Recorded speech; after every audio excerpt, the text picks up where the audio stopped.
IPOB worldwide. I salute every one of you. My name is MAP Eziokubundu 1 in Biafra land.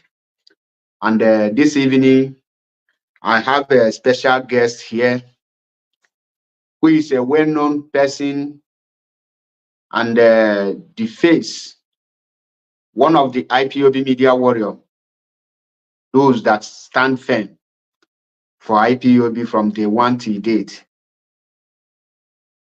And I would love him to do the introduction by himself. And this evening, we are going to discuss a lot of things. So, Mazi, Judge Money, I would love you to make your introduction by yourself so that we'll move.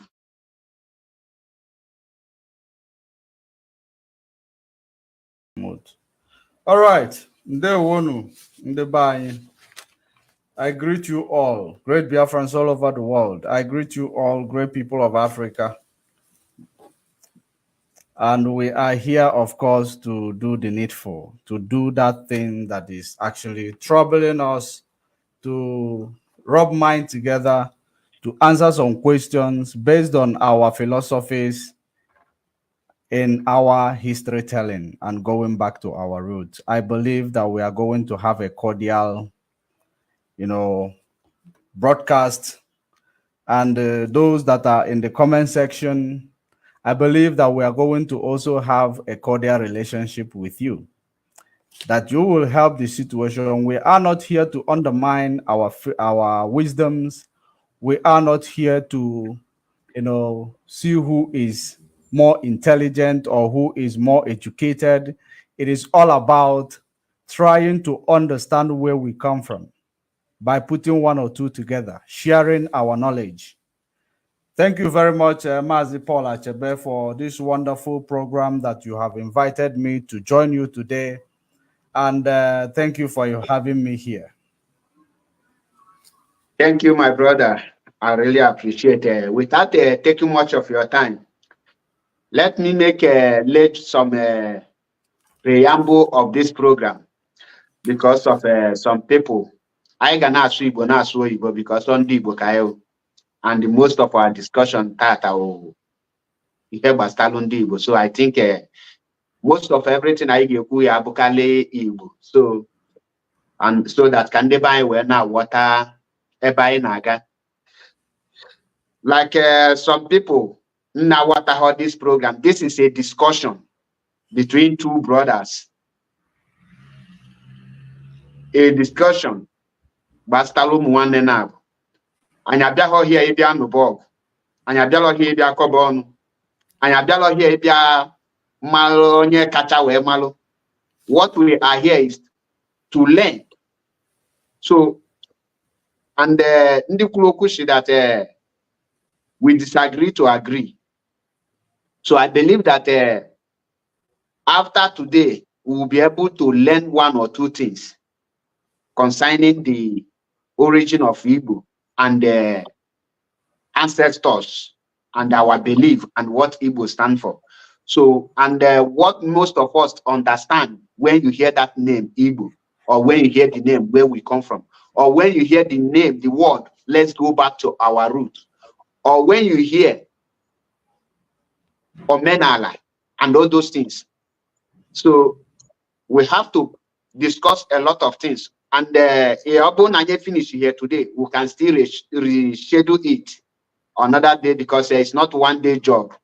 It's something we learn on a daily basis. Obulo debate, Obulo Danobog is just a discussion.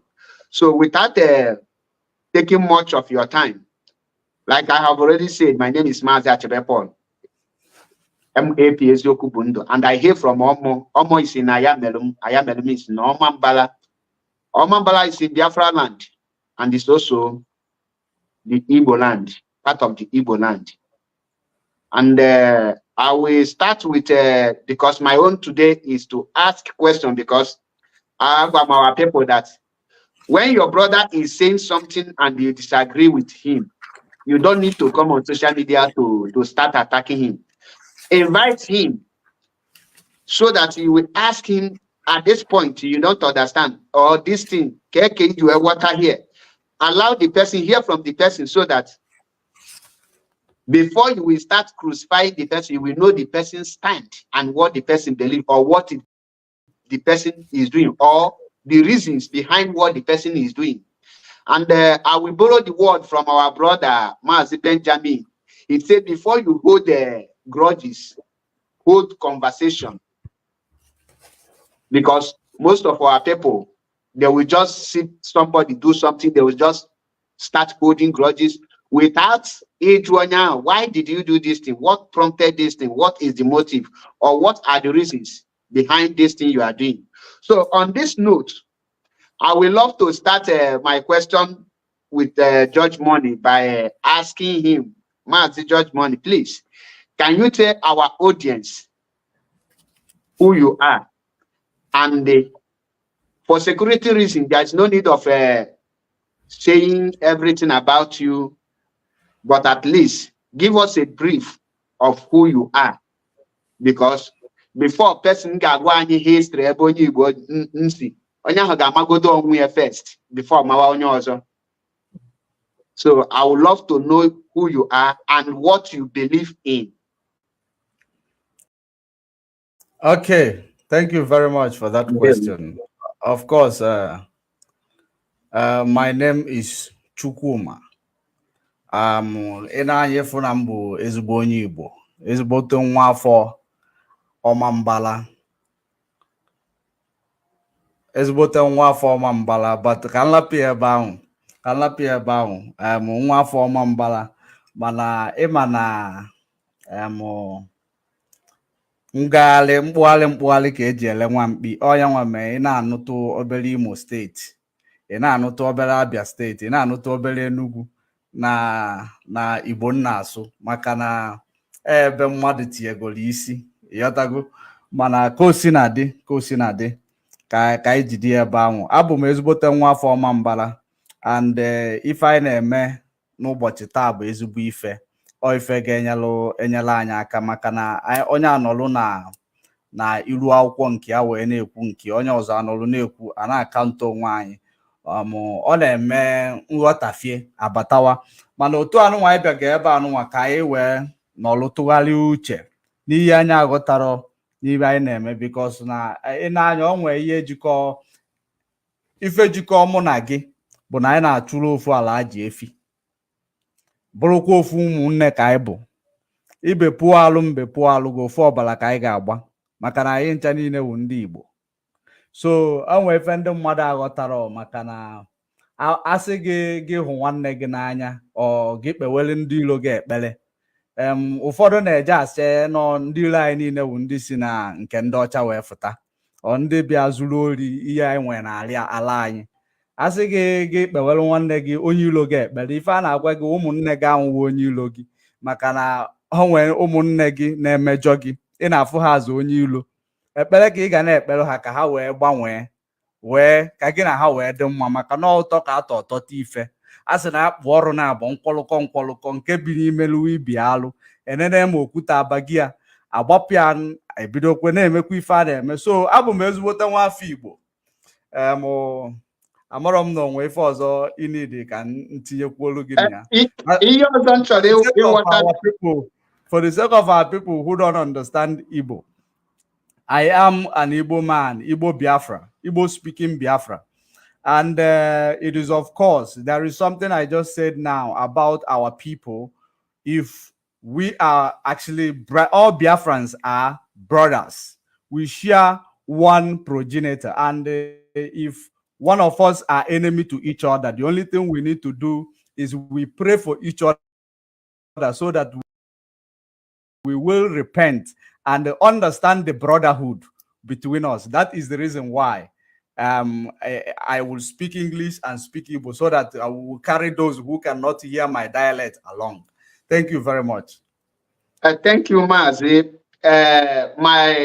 Thank you for your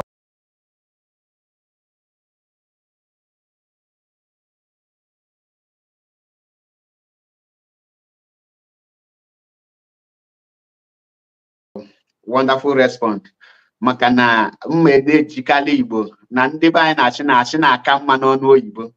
And anyị ga na-eji Igbo ka anyị wee malụ nke bụ eziokwu, maka na ebe onye chọọ ịtụ ezigbo asị ama nweta nwutere si na ya, o weruzie ezigbo oyibo, ụfọdụ akọnsọtụ English. Mana ịmakwa na ihe anyị ji ekwukwela okwu etiekwela oyibo, maka na ọ nwee ụmụnna anyị ndị amụ n'ụzọ, ịghọtago, ọkwa anyị na-asụkwa ya na-akọwa alfa kafa wee na-aghọtakwa. Exactly. So Mazi, onwe some of your write-up mfo ebe ị na-ekwu maka ndị ancestor. Iwe na-ekwu na their ancestor, they are talking about their ancestor this, ancestor that, and according to gị when isi na Jesus bụ your ancestor, biko ị nwere ike ịkọwagodoro the meaning of ancestor? All right. Water, that is water gị na ancestor, and gịnị ka your ancestor stand for? Okay. Ị na-anya n'okwu gbasalụ ihe akpọrọ ancestor. Ancestor wụ ndị nna nna nna anyị fa. And if you kwuo n'ọnụ oyibo asị gị our forefathers. Our forefathers does not mean no ndị nna nna anyị nke nọ. Our forefathers can be even our 50 fathers. You understand? So our ancestors, and we're ancestral uncle, which is nwanne nna gị, ọ ya na-akpọ ya n'oyibo uncle. So ị na-anya nwoke ma ndị ọcha kpọrọ Jesus today, enwe afọ eji malia, and afọ eji malia abụrụ Jesus.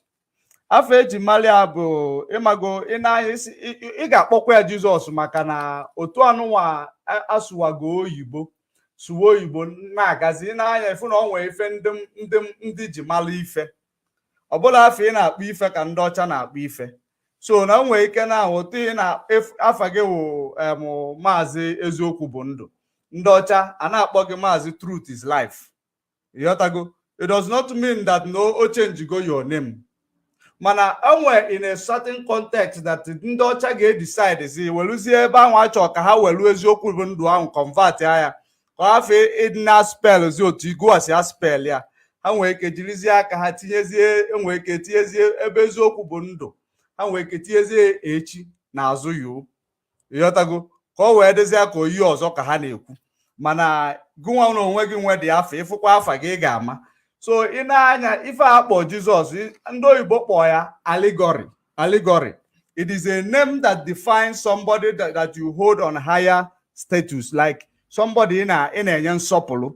Oya with the meaning of Jesus, deity, something like deity. Oya with the meaning of Jesus. Now coming back to the real name Ejimalia, some people na-akpọ ya Osanna, some people na-akpọ ya ihe nke ụwa, ihe ụwa.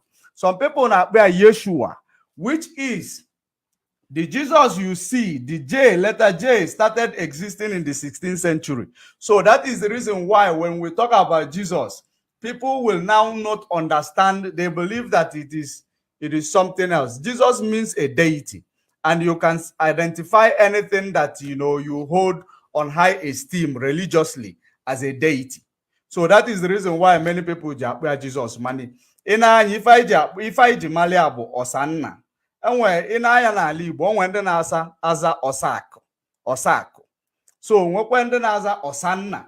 Now at the end of the day, Jesus ifo a na-akpọ ya iji akpọrọ ya Jesus so that ka onye ọbụla nọ around mara onye anyị na-ekwu maka ya.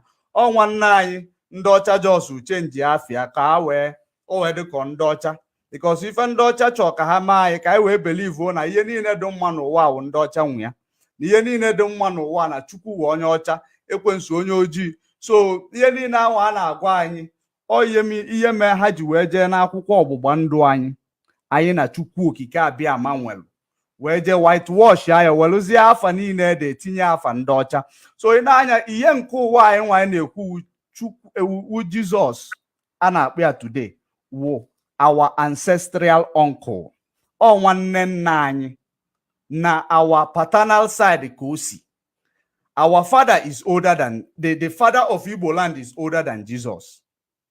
So onye nwa ka many people ga-eji sị gị that na we are na anyị bụ ndị gboo, anyị bụ ndị gboo eziokwu, mana ọ bụrụ sọ anyị wụ ndị gboo. When you talk about gboo, it is also an allegory to actually explain your how long you have been in existence. So now I believe that I have answered you that Jesus we are talking about, no matter what you call him, inwe ike na-akpụ onye nzọpụta, onwe ndị na-akpụ ya Jizọs, nwe ndị na-akpụ ya Hosanna, nwe ndị na-akpụ ya Elohim, nwe ndị na-akpụ ya people call him in different ways, which is because of translation.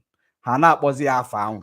So but anyị ma na Jizọs a na-ekwu our ancestral uncle. Oife ọ bụ. Ndewo. Ndewo Mazi. According to ihe ikwu, mana my question bụ maka ancestors ndị Igbo, and kedu ihe iche na ndị a bụ uche ịkọwa na ancestors bụ our forefathers, or the understandable and okwelu nghọta. Then coming to the role of our ancestors, because I'm gonna use some of your posts then on your page, and you have the right to correct me. Now, actually, your own stand, your own belief, our ancestor, go back to our root. That name, that word, go back to our root. Go back to our root. That is, when you hear the word, let's go back to our root. What comes to your mind that people are telling you that this root is all about? All right. If you may permit me, going back to our root, before we start discussion of going back to our root, if we cannot do the basic things first, I want to say that na no agwofu awego ibo. Okay. I kwesi mgbe ọwụna anyị chọrọ ikwu okwu ịnachi na our root. Anyị ajụgodo onwe anyị ajụjụ si kedu ebe our root ahụ dị, because ịma nje ebe ịmarọ. And asụkwa na onye amarọ nna ya agba mbịa jụwa ihe gburu nna ya. Maka ọ mgbe ị maalụ nna gị, i wee ma ka ị ga-esi maatụ wee jụọ ajụjụ maka nna gị before ijụta ihe gburu nna gị. Ọ bụrụ na ya amarọ ebe isi Igbo si, isi mmadụ ịpụtasị gị ka ejewe back to our root, onye nna akwa adabalọ n'anya. Maka na ife dị mkpagodo ka anyị malụgodi ebe Igbo si. Enwe ndị ị ga-ajụ kedu ndị wu ndị Igbo, asị gị na Igbo wu ndị gboo. Ndị gboo means that no, ife ị ga-eji wee kọwaa na ndị a nọtego aka n'ụwa. And ọ bụrụkwa nsọ ndị Igbo wu ndị ojii nọtegoro aka n'ụwa. O nwego ndị nọtere aka n'ụwa. So onye ọbụla na-asị gị ndị Igbo wu ndị gboo, then ị jụọ ya ka onye wu Igbo sị gị Igbo wu ndị gboo. O nwero meaning. But ha na-agwa gị that thing, they will insist that na this thing fa na-agwa gị bụ the origin of ndị Igbo. Now we na-ajụzifa ka ebe ndị Igbo si, asị gị na Igbo wu ndị gboo. Some asị gị na Igbo si n'enu daa na ana Igbo. Many people nwere their own ideology ebe Igbo si. But if you permit me, in my own philosophy or na my own ife investigation nyopu mmegolu ebe Igbo si, enyopugo m that na sorry to interrupt you. Now, imana okwu na-ebute okwu na according to onwere okwu ikwu isi na ebe ajụọ gị ebe ajụọ some people ebe ndị Igbo si asị na ndị Igbo bụ ndị Igbo na onwelo meaning. In other words, ị nwere ike translate ndị Igbo na English. Okay. Bo means the ancient people. And now, when we talk, Okay, go ahead. Go ahead. Now, if you are able to translate that word into English, it means that it has meaning. So you want to make mistake by saying that na madu kọwalụ is something due to no ha sorry na English. It should know what meaning. And for you to be able to translate that Ndibo mean the ancient, automatically it has meaning. And the meaning is the ancient. So in choosing the meaning of ancient, then also back choosing gini ka ancient mean, because if you are the gini ka bo mean, oga gina again na bo be not to go lord, iye no iye de walu be bo, that means a man uses the word that no well meaning. Because already in your meaning, ogosigo no more meaning, which no Igbo kita or any person issue that this is an ancient talk about that this thing have been omego meaning. Now that's one apart. Kaida the main issue. Kedu ndo de kandi Igbo. Can you just on your own research and with what you have, every of your research, can you tell us kedu ndị bụ ndị Igbo and on ha ji wee bịa ụwa? All right. When you look at the reason why, before we go there, let me clarify the ancient things. Remember that now, now, if I say that we are from West Africa, it is actually, trying to tell people Ebaisi, the geographical location Ebaisi. There are other people that is from West Africa. So you telling yourself you are from West Africa does not mean that other people cannot come from West Africa.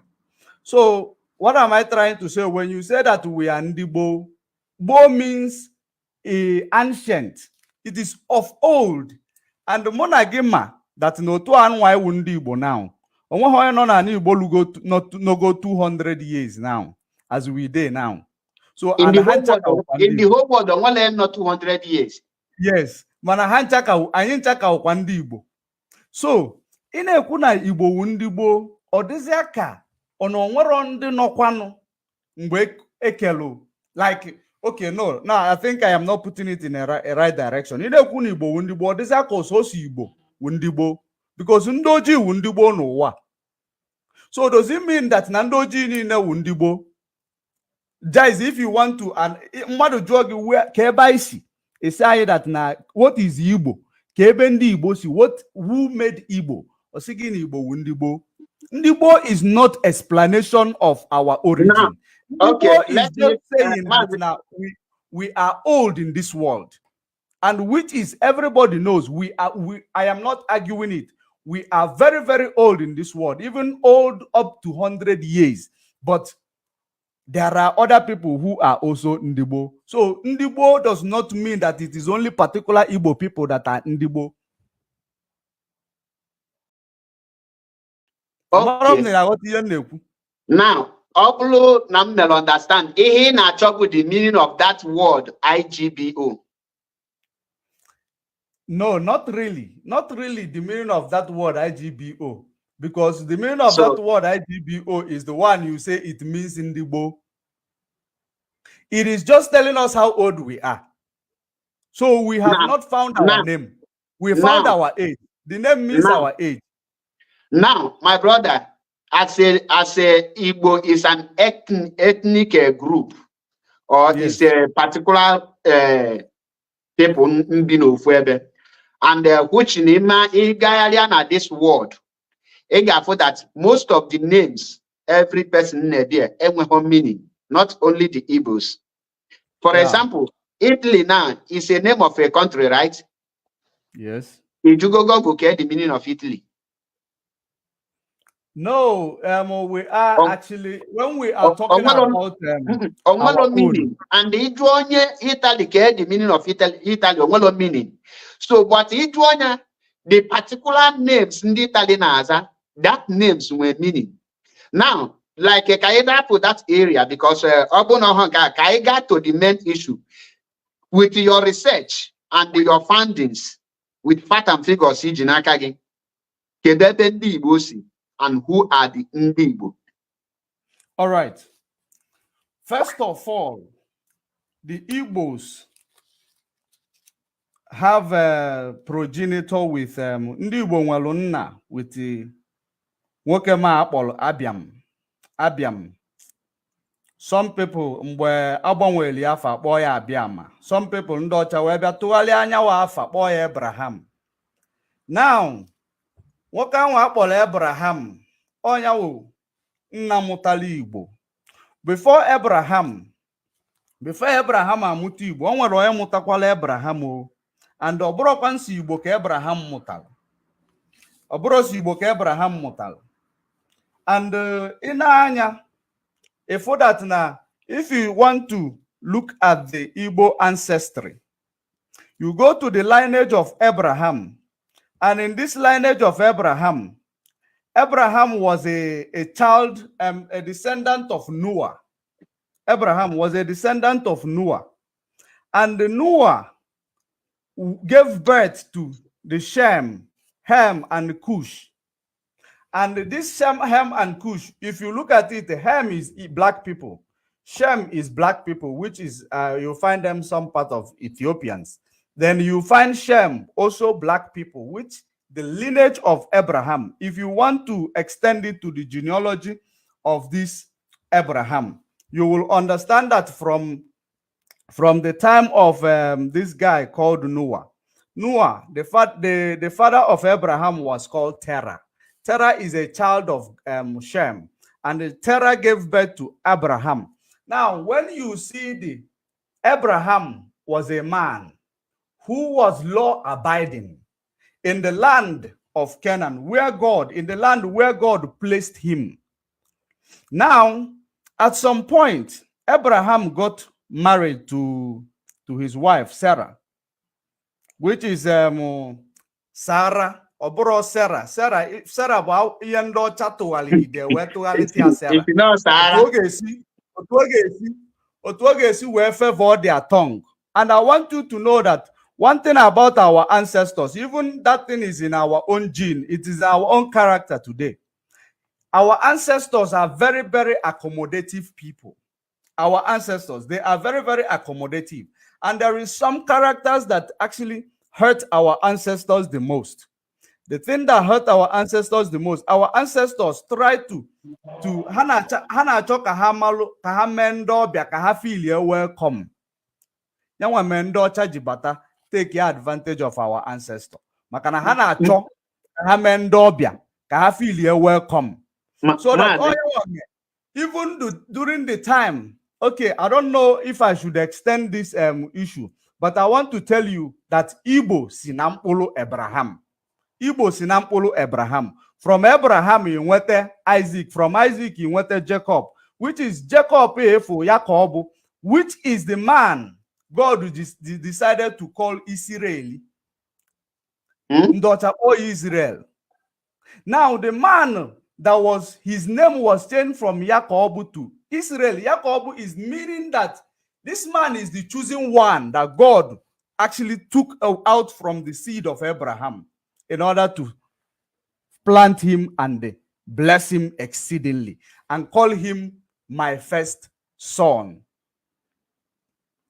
So from there, the same Abraham was the name God gave to Israel, which is the one Hapol Israel today. Now from him, he begot 12 children. 12 children. And these 12 children of Abraham, the seventh son of Abraham, is the direct progenitor of Ndibo. There are other tribes. Who was actually the sons of Abraham, which they are there, which I don't think we have time to actually extend the topic, because there are many places. Some of them are called the Bakongos today. Some of them are called the Bantu people. Some of them are called Yehuda. So all these people, they are also from our of same progenitor, of the same ancestry as our people. Now, if you look at it, when our people were established in Egypt, remember that this life we are talking about started in the northeast of Eden, the northeast of Africa. And where if dịka enwere ife akpọrọ etiti ọwụwa anyanwụ dịka Middle East. Ọ dịghị exist. Etiti ọwụwa anyanwụ bụ mgbe invasion and migration escalated. Ka eji wee kepụta etiti ọwụwa anyanwụ. Yanwa ka iji wee fụ ndị people of colors ha ji n'ọrụ n'etiti ọwụwa anyanwụ taa, which is ebe a kpọrọ Middle East, because Africa ka ọ wụ. Mazi.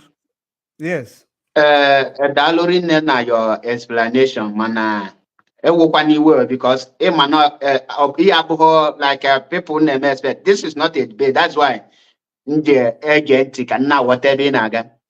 Yes. According to your own research that na about ebe ndị Igbo si, who are the Igbos? Ihe na-akọwa kịta na ndị Igbo bụ ndị si from Abiam, according to Kiju Ebido. Yes. And that Abiam bụ Abraham. Yes. And your ancestors with those Abraham and Isaac and Jacob, which later turned to Israel. Yes. Now, you see that Abraham no one Sarah. Good. Now, kedu asụsụ ha na-asụ mgbe ahụ? Asụsụ ha na-asụ mgbe ahụ wụ asụsụ Igbo. Asụsụ anyị na-asụ maka na nke anyị na-asụ kịta enwego ọtụtụ ife gbanwee n'ime ya, because na mgbe ndị Greek na ndị English and the Latin. Remember that now, like before, I said to you before, once a translation is taking place, I get one other pronunciation error. Once a translation is taking place, there is always a pronunciation error. And it is also exacerbated when the people who are translating your own thing have ulterior motive. When the people now translating your own stuff with ulterior motive, then it means that now they can do anything within that translation in order to change the real text that wrote about you. So now, in other words, in Achebe Nambo, na asụsụ Abraham, Isaac, and Jacob bụ asụsụ Igbo. Of course. Now, of course. And according to because people are getting. There is something I wanted to finish. Remember that now, when we started adopting A, B, C, D, and ABCD, remember that ABCD is derived from Latin of A, B, C, D. It is, we were not using ABCD or ABCD. That's why you will see me posting about Nsibidi or Nsibiri, or you call it a cargo. Once we started adopting the Latin concussion of ABCD, it changes our own original tongue to sound differently from its origin. That is exactly what actually changed our language.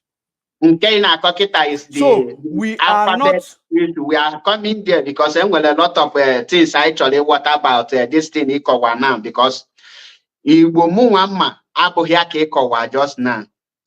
Ihe Ikowa before bu about Israel. Mana kai like pugodi there because someone eventually water something.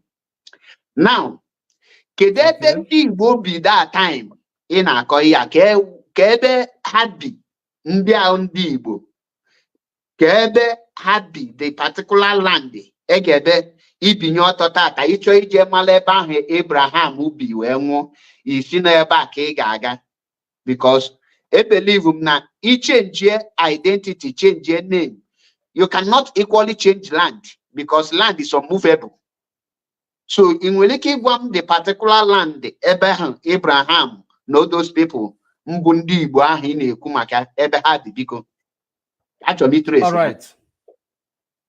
Now, if you want to talk about where Abraham started, his journey started in the land of Canaan. And this land of Canaan, Africa, it is called the Northeast. The Northeast. That is where this, beginning started, where it started actually. Now, at some point, a famine, there was a time of a famine, which is the children of Abraham, which is the Israeli, which is known as Jacob, which is Jacob's children. At some point, they started migrating to Egypt, Kemet. No, Egypt was called the land of Kemet. Sorry to interrupt you. The question is, Bu, the time have Abraham, Kedu ebe hadi, that is, if or not east, or no, the Cape or southwest or West Africa, it's not a particular. How can or how about the whole northeast? Anyway, because I think in Afabina, the land of Canaan. That land of Canaan, no, to the actual my body because part of it is where the occupant Palestinians are occupying, and the modern day Israelites are actually staying. And then that argument. Habulo Africa, no idea. No, all Africa before it was carved out. I want you to go back to your history and check it very well. About Africa before it was carved out. Carved out to where? To Asian continent. It's not Asia to continent. Arab. They call it Arab. Kelechi Chukwe Eze Augustine. You can join if you wish to. Now, Mazi, before I got Nirunga Kowalogi Igbo or Nibo Juebia. Because can no go do from your own point of view, he will understand. And as only Bombo, I am 100% sure Ndi Igbo connection with Israel. And according to the history of Ndi Igbo, the first creature Mbonyi Igbo was created by God, Chukwu Kikadiama. And the onye akpo onye Chineke ahụ create ka na-akpọ Eri. And no create here na ala ahụ nọ tata na-akpọ Ọmambala. And according to the story, Chineke kele Eri. After ka o kechere, then enwere other people na-ebi ekenyela Igbo, enwere other people bi na ebe ọzọ niile. People are living. Then Eri got married from the neighboring village. Ebe a ka ọ nọ emụtazie ụmụ that you can trace today. Naza that name Eri, like Aguleri, Eri. And ị gaa n'Igbo Ukwu, ị ga-afụkwa the remnant of that very Eri, the mark. Ma ị gaa n'Igbo Ukwu, ị ga-enweta is traceable. And like Abraham, Isaac, and Jacob, all these things abụlọ afọ Igbo, and onwere ebe o ji wee yite Igbo. And icheke ihe a na-akpọ Hebrew, ndị na-asụ Hebrew ka na-asụ ya wee luo tata. Ekisimal no that thing. Of course, they change go. And where you the Hebrew? And where you the Hebrew? These things was translation and maligning of name. So, how would you know the name Abiam spoke? I'm sorry, the language Abiam spoke. And there are some contradicting information that you just gave out now. Your question, Chelo can answer the question. How do you know the language? Now, Ajubungi before in my ancestor is ancestor.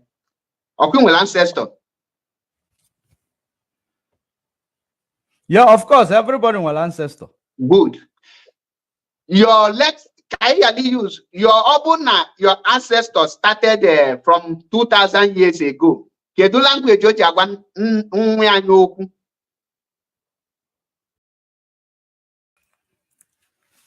Our ancestor. Our Igbo na 2,000 years ago. Of course, there is possibility na I ga na-asụ ezigbote Igbo before. Remember that what determines your language in this new phenomenon, or in this present day what do you call it, civilization, in this present civilization, it is the ABCD and the ABCD Latin, which is alphabet. Because if you want to teach anybody your language, you start by teaching them ABCD, right? I disagree. Alphabet he pronounce a chop alphabet or that before you were wet here. For example, kita Ifeanyi. That Ifeanyi, obu no na say Ifeanyi before alphabet abia. Ihe ga-eme ije na that abcd ịchọ nke na-aza iwe wetie ọbụla na ifulu abcd before iwe bịa nwa Ifeanyi. For example, mgbe gboo anyị na-aza Okonkwo, that Okonkwo ahụ ọ abcd ka eji wetara anyị Okonkwo, ọ ihe na-achọ ịgwa m ka esi dee ya, ka esi wetara anyị. M na-ajụ gị Okonkwo a na-aza because before ndị Igbo na-aza Okonkwo before ABCD wete invention of ABCD nwere idea. Thank you. Now, so, before invention of ABCD na ABCD, anyị na-aza afa ahụ mana o nwere ka isi edi ya, kwa na-edi ede. Anaghị edi ede. Ka esi edi. Ka isi keep memory. Chelo ka m bịa. There is nothing like writing mgbe gboo. Ebe akunu na-eme mistake. Writing was invented later. Now, so what do we have? Nyaka na chikowalo gị mgbe gboo. Nna m na-aza Achebe. Oneji aba afa bụ the meaning and the circumstances surrendered at that time. For example, Achebe, nna m na-aza ọ naghị achọ ka eji espelie ihe ọba nwa mba afa ọkpụkpọ ka a na-akpa afa anaghị ede afa ede. Ịpụta ịjụọ mmadụ gịnị ka ịba nwa gị ọkpọlụ gị afa nwa gị onye ahụ akpọ ọnya ọbụla ọdelu gị afa nwa ya odide dị ihe bịalụ ka emechelu. So for example, in Achebe mbụ na Achebe was a name derived from ABCD. Mba, the answer is no. Genti, remember that now. We named everything. Let's assume that we named everything before writing started, right? Now, remember that you have to, before you start writing, you name before you write. Yes, I agree with you. Now, how do we now know the words or the alphabet to use in order to configure that name in writing? How do we now know that alphabet in order to write an Achebe? Because you just said that writing just started, which that writing has been there for very many years. Writing has been there. So how do we now know the letter? Okay, let's assume that ABCD and ABCD doesn't exist. We have our own way of writing, which was in CBD. But we are writing. In CBD was mostly used to inscribe, to mark in a stone. We don't have this way of writing, computer type writing. We didn't have it. That's what you will tell me. I will agree. Or people no bala deife. So we used to write. It has started from very many years. If you think about the ancient Kemetic writing, which is calligraphy, it has been there for very many years. Before even, I don't know. It has been there even before Christ. So writing that I know. Mazi, yes. There was no a time the whole all this writing like nke CBD now was also invented by Ndigo. Ndigo invented in CBD. Like for example, shorthand was invented by Pittman. Is an Englishman. Now, and that is shorthand now. You check if that na Nigeria na edekwe. Almost about 100 countries they use it before it stopped. That does not mean that now. In olden days, there is nothing like writing. In Egemonti, which you can confirm it. In CBD, I check if in CBD was invented because there are people that inventing how to write for them to write. Then, whatever, that is not the reason. The connect according to Ngiwa, is that now your ancestor, because I tell me to my ancestor because you all have been sought to my ancestor. Now, your ancestors from Abraham, Isaac, and Jacob. More were jogging Kede and Abraham on which is him known and northeast, if I'm not mistaken. Now, I that way again, Chigi, Kedasu, so Hana, so. Original one, yeah. Now, you ask me question. Kedu ka Ngejima Asusu those people now so that time if it was not written. Now the answer to that thing, those people that time. No, that was not what I asked. That was not what I asked. You are deflating. What I asked was, is you made a reference with Ndano and now wine today. Ndano wando mmadụ na-echekwa na ndị ga-enyela anyị aka na nwere onwe anyị na-azọ mana onye ji mmadụ na na-enyela onye ji na aka. Now ndị ahụ nọ na that place ka m na-agwa gị na ndị ahụ efu enwero ka ị ga-esi gwa m now na ndị ahụ efu na asụsụ ha na-asụ wụ asụsụ ndị gboo akpọrọ ndị Israeli sụrụ. Enwere ka ị ga-esi gwa m n'ifefa na-asụ. Ndị ahụ ndị Jos ujili aka fa na ya enwe Dutch language, right? Dutch and German looks alike, sounds alike, or maybe they are close to each other. Dutch and German. Now there are people when the Dutch gbadata na Africa. When the Dutch gbadata na Africa ndachi, abịa ndachi, especially in South Africa, SADC region of Africa. Abịa ndachi dia. Ha gbadata dia, ọ bụrụzi ụdị Dutch ahụ fa na-asụ n'Europe ka fa na-asụzi n'Africa. Inwe idea? Inwe idea? Another Dutch, so Muama, another Dutch, so Amahamu Kebo original and Kenabo original. Dutch. Mazi Judge Money, a high Neku Makibo. And the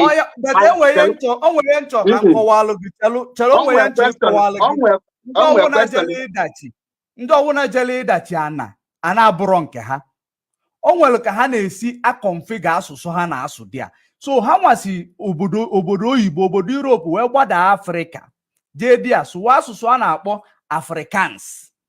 Ka ife Afrikaans nwere to do with ndị Europe maka na ha chi iji adachi ana ebe ahụ. Now ịna-anya ndị nọ na Dutch na the original Dutch ige ntị na asụsụ ahụ ndị anọ n'Africa na-asụ na nke ndị ahụ inu kafa na-asụ ịma nkweta na ọ dị same asụsụ mana ha na onwe ha na-anụtụ onwe ha nke nọ n'Africa jiri nwayọ sụọ ya ọfụma because ọ ma na ụmụnne ha ma their history. Ha ji nwayọ malụ ka ha si ekwu azụ ka a na-ere ude na ha tọtuo ngịga ha ma asụsụ fa mana ndị ojii nọzikwa n'obodo ahụ ma ụmụ ndị ọcha na ndị ojii mụrụ nọkwa n'obodo ahụ na-asụzikwa asụsụ ahụ mana ha da-asụkwa ka ndị ọcha ha. Mazi na-ege m ntị ịbịa kịta n'ebe a nnọ mbụ Itali ka nnọ before ngawa n'iru ka nkene awa brother Mazi Metusela nwanne Mekisedek. Mazi ekenekwa m gị, I cite you. Now ka m kọwalụ gị ịbịa n'Italy now asụsụ Italy na-asụbu before is Latin. Now he changed that Latin to Italy. Man, if you're Italy here, he trace ebe nkanas that Latin. You can still trace them. When we at Vatican City can as Latin. In general, open in Aga Catholic, if some of their prayer but Latin kahaje, which means all the traceable, you can trace it. Now, like a question Ejum, but you denied asking the question. Ejum, ke ka ngeji ma ndị na-asụ asụsụ a mgbe gboo those ndị olden days a ka asụsụ ha ga-esi mana nke a ndị a na-asụ ndị akpọrọ onwe ha ife anyị mkpọrọ onwe anyị ka ị ga-esi mana nke ahụ ha na-asụ wụ original asụsụ asụsụ nyawa ka m ga-akọwa nyawa ka m chọ ka m kọwalụ gị hie nyawa ka m chọ ka m kọwalụ gị hie oni nọ ịmụta nwa kịta ị na-as far as na ị nọ na be gị nwa gị anọlụ na be gị na-eto asụsụ ị na-asụrụ nwa gị a bụ asụsụ ịma asụ ọbụla asụsụ ị na-amaghị asụ and as of then ị bụrụ onye Igbo kedu asụsụ ị na-asụrụ nwa gị ihe ị ga na-asụrụ ya bụ Igbo. In other words, that Igbo ahụ ka ị transfer to that your child. Nwa gị ahụ mụtakwa nwa echi asụsụ ahụ ma asụ ka ọ ga-akụziri oge na-eji na-akpasa nwa ụka. That is how language transfer to from one generation to the other, from the other generation. And what okay ga-eji mee gị colonization ka ewepụ gị your language totally. That is why each country that colonize in Africa. Ega na Mali, ha na-asụ Babara. They have their own language. And when you make a call there, that language, because all your original language, so you can trace it. Now, if na this your Agborundi Jacob, if that na nda noa asụsụ ha gwala anyị na asụ there, enwelobo related to Igbo. Because those people are going to have Israel. You can still trace the stories and trace their land. Then you can trace Ndibo, trace their land. And when anything, you trace na Libo, close to on the here and Israel. So because the reason why teach history, before he got the history of he got addition in my hair. Because na Igbo bụ the Abraham, Isaac. Ke the meaning of Abraham and Isaac? Gịnị ka Isaac pụtara n'Igbo? You inherit your language. Ọ bụ na ihe Igbo, onwere na ga-edeche the whole Bible niile. Kelechi Chikweze, airdrop link na session. So ọ bụ na ịmaghị click the link. Then ichelu mgbe ga-etinye phone number because I drop gị link ka ị join ya. So you can join the link if button at the program because it's open for any person. So my brother, when you are giving an example, you gana gwani ihe traceable. I gebe I binyoto chobia I chot your body. You go near the ona I malo I binyota I gawa here. My ancestor bidona libo. And the which ngwagina my ancestor start with Eri. And that name Eri, you can trace Eri to Aguleri. Then Agagino Mutalomo Naza because Imuta Watata Ogaza Fagi as a son name, which is Ifu Aguleri, Ifu Mwe, Ifu all the name with the other ones. Manidiana your Abraham and Isaac, in when they big trace all those things na Libo. In other words, and when they connect Lundibo na Israel. Okay. I wonder na-akpọ ha si na achị but ama m post link. You post the link in the comment section. Post of course, I dropped the link. Mazi, there is something I want to ask you. Go ahead. So Otu you know now, you believe that now these people are Otu asikwa anyị Igbo. No na anyị Igbo aka anyị nọ since Chukwu kelu ndị Igbo. Yes. There has been thousands of migration. And we'll go migration due to famine, war. So, if I migration, sorry to interrupt you, Mazi Chelu, Ejum question, Nzagia, Imasim Nasi, Ihigashim, prove it. Okay. Which means, sorry means for telling you Nasi, prove it. Now, when I told you that na Ali Igbo bido n'Igbo, I was able to gwagi onye bido n'Igbo, which is Eri. Who is his father? Eri, his father is the creator. Okay, can you prove it? God created Eri. Can you prove And it? God created Eri, and Okay. Eri landed in the Omambala. How did he Specifically, how did he come? how did it?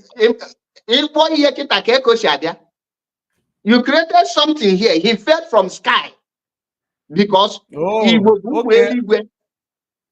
Okay, because yes, Eri is from the sky, which he got the ancient history of Ndibo. The first creature of an Igbo man is Eri, which was created by God. so And the you don't command want at all. ebuli Igbo n'afọ So no Igbo will not Mazi Chelu, Igbo nwere onye mụta ha. The person mụrụ Igbo is Eri. The question ị ga-ajụ is who created Eri? Onye mụtara Eri. Sorry, Eri was not born as a human being. Eri was created. The first creation of Igbo indigene is called Eri. Now, Eri now give birth, which you can trace that Eri Nagwagina in Omambala, present day, Anambra. Now, Eri give birth to Umueri and Aguleri and the rest of Eri in Anu and Oweleri, which you can trace. When you talk about Idachiani, that is when Eri started conquering the neighboring village. Both Igala, both Idu is not an Igbo. It was conquered by Eri. So in China, the true history, Ghana, the first encyclopedia, even this Owerri, it's not Yabu Omu Eri, which you can trace them till today. Okay. So that is why you don't say it's a lie. And the Eri conquered, that is Eba Hobido, Kojue Konkali, Luomana, Delta State, River State, Luoneka. These are the Igbos. Chelokambia wasn't land, these are the Igbos, and they are all part of it. Adna Ndigo, which Eri and his children was able to conquer. That is Ndachani Kukita, Nana Dachani Adachi. Okay, this is if I were your own proof of Ebe Erisi Webido. And I don't doubt you because as in uche wakpa onye ọbụla anya nke ya ọ nkwelu na nke ikwu wee kwelu na nke nkwu abụrụ na because emegide ya anyị makwa na ọ nwekwa ndị ga-like ịbata kwuo okwu sha mana in my own philosophy and findings can I come in? I will somebody nọ na mbatago okay Kelechi Chukwu Chukwu. All right. Okay. Kelechi, please mute yourself. Ndewo. This is your philosophy. In my own philosophy, because I want to now outline my philosophy so that anybody who will come in, they will have a starting point. We're still going to the Bible because I'm gonna Bible and one of the things Sibutelo Kuni na Ada. I want Bible. If any word in any body, you go check it na now. Ife dị there wụna isi n'Igbo si n'enu daa aga m ajụ gị n'Igbo si n'enu daa ma ọ nọrọ because anọrọ m mgbe iji wee gụọ your own history, but in my own philosophy that is what we call there is ife a na-akpọ myth and legendary story. That is what we see it as in my own philosophy. I'm not trying to, invalidate what you said, but in my own philosophy, it is called a mythical story or superstition. Now, igenti, ifuna Eri, nwele ebe osi, and then we ebe recordo, na nwoke a na-akpọ Eri si. Because niya nini igwamu is based on your, is based on what you acquired, maybe from what you called encyclopedia or whatever, which is under the choir. Now, I am telling you that now kwande nna anyị had there before ndị ọcha ezuri a wee jedegharịa ka ha wee wetara anyị Christianity. Gwala anyị ebe erisi. Gwa anyị onye wụ Nneri. Gwa anyị onye wụ nna Nneri. Gwa anyị onye wụ nna nna nna Nneri. Now, ọ bụkwa na ka m kwucha ya before ya aga n'akwụkwọ nsọ. Eri bụ nwa is the fifth son of the man called God. Fifth son of the man called God. Pronunciation will not matter at this point because translation has maligned our pronunciation. Now, the man called God was the seventh son of Jacob. Jacob is the man called Isileri, and Jacob is the name named Jacob. And at the end of the day, this man, they were born in the land of Egypt, the ancient Egypt, which is called the Kemet, which the man migrated. The man has his own migration even back to the land of Canaan. The reason why which person? God. The reason why who is the father who created God? God was not created. God was given birth to by Jacob. So and he was not now created. Who gives birth to actually matter Abraham the first Jacob Abraham before no oferefe I'm telling you their genealogy. Genealogy like this in a BDA like this way now. So Gwamka that the origin, the first person on it where the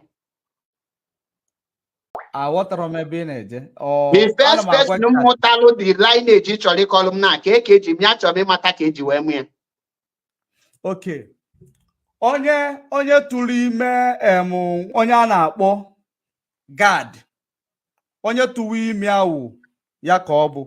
Onye bụ the first person. Onye bụ the first person mbịa na the lineage of ndị Igbo according to you. No, the first person mbu that lineage of Ndibo, the first person mbu the lineage of Igbo, the first person Amoriamu create after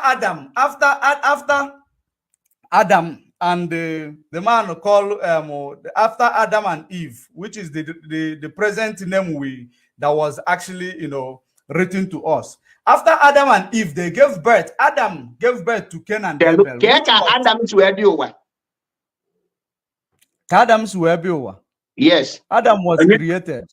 By whom? And the cake create or just say create your share where that's a Kowalum cage will create Adam.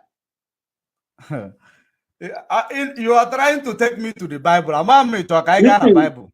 Obola Imanan Kowalu the cage will create here. Which in a question actually market with a creative Adam or fellow Nubia, coach Nani Weputa. Actually, my bad Damusi for the creation ever in Achebe, ever I can't talk what according to how it was according to with fat and figures. No, my brother, even what you are saying, you are not there or man. I am not audio man. It is archived story that we were told and the history that was written onto us. In other words, you are about to tell me the Akukondocha call again. No, you are not allowing me to talk. I allowed you to run your own philosophy. You run it down, and now you are not allowing me to talk. In a question about theory, and the more those questions about theory, can they repeat it to you? And that's on case because that is the reason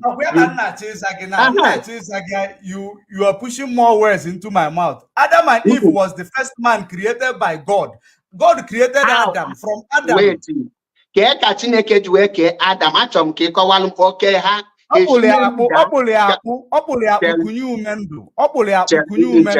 chelo ka m bịa ọ nọ naanị wee kpụọ ọnya kpụcha anya kụnye ume ndụ ọwụrụ okenye ka ọ nọ naanị kpụọ ọnya ọwụrụ ụmụazị ọ nọ na ọkpụrụ Adam and Eve ọkpụrụ Adam sorry kụnye ume ndụ ọkpụchara ya kụnye ume ndụ he was a grown ọkpụ ya man was immortal. So during that time Ikwete na Chineke ikwete na Chineke ke somebody kechie nya obido kwubo okwu bụrụ mmadụ, mana ngwa gị na the same Chineke kelu eri i nwere doubting.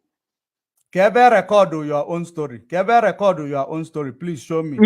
I need the ebe record ya. I ga-afia there. Then no, I need your own story. There is nobody who will wake up and start telling you my brother, Chelo, my brother. Anything that you cannot give reference to is not existing. We are talking about existing something. Now, Achomema, ebe that your Adam, ebe gemwetem family of Adam. I want to know because I want to visit them. Because Adam, my brother, Chelo Kambia. I have given you an example and I give you the family of Eri, which you are still seeing the lineage of Eri. And that area they have lived for more than 5,000 years. Okay, and you can still locate Can I tell you the family lineage of Adam? Now, after remember the family of Adam and the place they locate here. Can I tell you the family of Adam? Adam was the first man created in the Garden of Eden. And from creation of Adam, from the creation of, you see you are making mockery of my own philosophy. From the Garden of Eden, from after Adam, your own philosophy, in a Bible story. No, I am telling you what is recorded. You are telling me a story that is not recorded. Any story that is not recorded does not exist. Even during the time of the ancient Kemet, they inscribe their story. Either they draw it or they inscribe it. So if you don't have a recorded story or inscribed story, it does not exist. That is it. So now, anything that is second to you now, anything that does not recorded does not exist. Exactly. So okay, let us work on what you just said. Now, Kaigana, the story of Adam. God created Adam and Eve. Let us go there. Each does your way. God created Adam and Eve, right? Okay, yes. God created Adam. God created Adam. God molded Adam. The fifth generation. Handsomely. Okay, God molded Adam handsomely in his own image because the world was not full of corruption. The world was not full of sin. God can move everywhere. He can make himself available. It was after man that the world became this kingdom. Because you know what confused the story is that now people are working that is the reason why we don't understand that we are in the kingdom. We are in the kingdom. We are in the story of 5 generations of Adam. I am creating an analogy. I am creating an analogy. I told you that God created Adam, molded Adam in his own image. From molding Adam in his own image, he gave him a breath of life. Adam was actually lived. Then God saw that Adam is lonely and he need to make Adam to multiply. He created Eve to assist Adam accomplish the reason for mankind creation. That is the reason why he created Eve. And from that time of Eve, there was also a devil. There was also Satan, the serpent, which is also a man. He is not spirit. He was not as a spirit in that time. He was also a man who battles with God, because God was like a man who moved everywhere, because the whole world was without form. He created heaven and earth before he made man in his own image, a man that is holy, that could be able to see God. And Adam was the only man who spoke to God one-on-one, because he was a man with unblemished. Now, at the end of the day, after creation of Eve, Eve went and disobeyed God. The disobedience of that Eve brought to this world actually brought about what you call the evil. we are facing today. The evil we are facing today. Oh, maka Eve. Iya asị na mkpụrụ osisi Eve je taa. Mkpụrụ osisi Eve je taa wụ na o je ekwensu nwunyeli nwa mụtali ya nwa. Ọwụ mkpụrụ osisi ahụ ọ talụ. Before o je meet kwe Adam. So that is exactly what actually brought about sin in this world. From Adam gave birth, Adam and Eve gave birth to Cain and Abel. At the end, if you understand, Abel was another man that was holy. Mazi Judge Money. What I hear. According to Ngiwa now, Yes. the Satan is a man. And the God is a man. Of course. Okay. Good. And the first man created. In a man form. First man created is Adam. First woman created is Eve. Now the Eve gave birth to a child by which you Satan motoriaime because ke and ke record biko. I don't know if you are following. Eve went to the serpent. The serpent signifies the devil, the Satan. The serpent signifies the devil. That is the reason why they talk about the seed or the fruit, the apple, or whatever they call it according to the mythical story of you tell it in a way that it does not affect children. That is the reason why everything written in the Bible is written in a metaphor. It is like a proverb. Again. Because so she did not know where put that. Kedihi kowana that seed. No nyawa. Yes, na Adam na Eve eat apple. Kedihi na that apple but once again.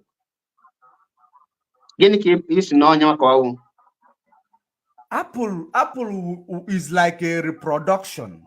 It is like a reproduction.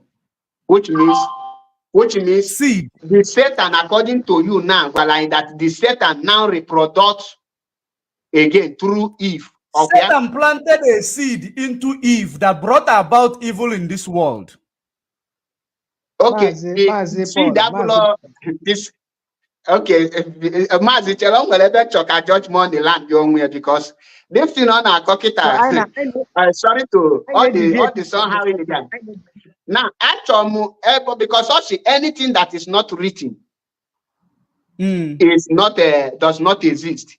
And the one I going here now, where was it written that Satan planted a seed that brought this evil through there? Because Bible. You want to read it? Do you want to read it? Yes. Okay. Let's go to the book of Genesis. Let's go to the book of Genesis. And don't forget, I told you Bible was written in a metaphor because children will be told the story. And it is not as no so Mazi Austin some minutes because of you go here more than 3 times. Okay, Mazi, go ahead, please. Go ahead. Greetings, great Biafrans and lovers of freedom. They will Mazi George Money. Good to see you. Thank you very much. I appreciate your invite. Thank you. Because as I week motako ihe n'otu because ihe niile anyị na-eme wụ ka anyị mụta ihe. Enweghị onye kacha ibe ya mara. Asị nwanne mmadụ a na-eji nwanne eji anaghị mmadụ a na-apụta ụwa ozugbo mara onye nwe nwanne a na-egosi gị ya wụ onye ka gị onye pụgo ụzọ egosi gị ya wee were ihe anyị na-ekwu maka ya wụ origin of Igbo ndị Igbo yes dịka m fụrụ na flyer so I picked interest now looking at it ka ọ hapụ dịka anyị abụọ mụ na Maazị Paul abege George Money naanị ya nwa na-ajụ ya question. I want to drop this view. No, it doesn't matter. You can bring the question. If you want to ask question, I don't have a problem. If I don't know it, I tell you I don't know it. Go ahead with your question. I am not an ignorant person. It doesn't matter. Thank you very much. So what I'm saying is, Ndị Igbo, the history, the exact origin, the absolute origin of Ndị Igbo, enweghị onye ma ya. Enweghị onye ma ya. According to you. According to you. Yes, according to me. The history of Ndị Igbo, okay. Igbo historians niile nyopurule, archaeologists, historiographers, I can mention their names.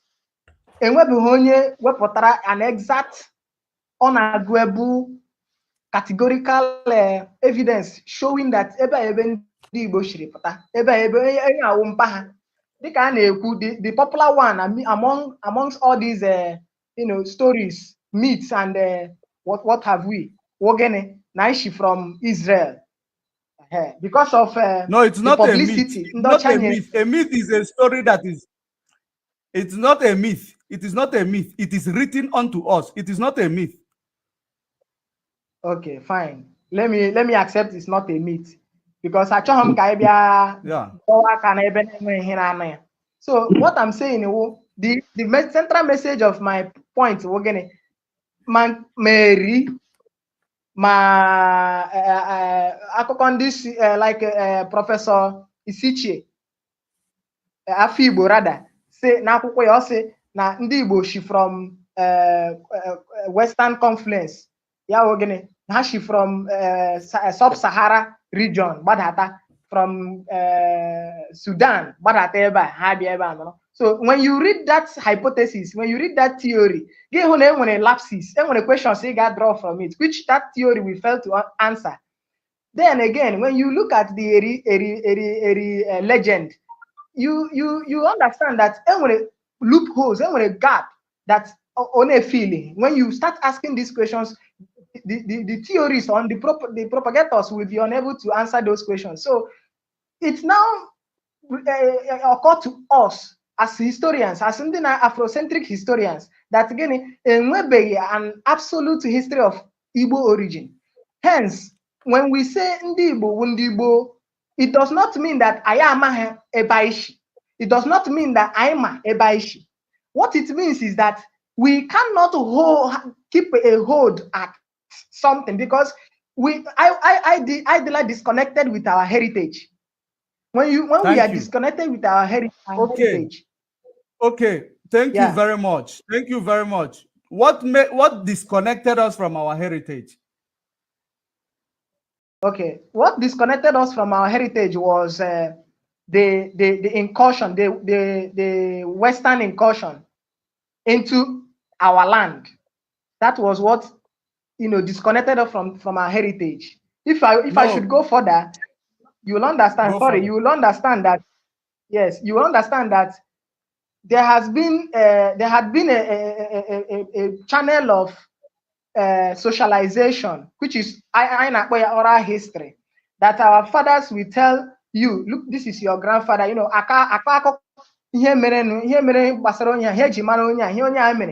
From there you learn.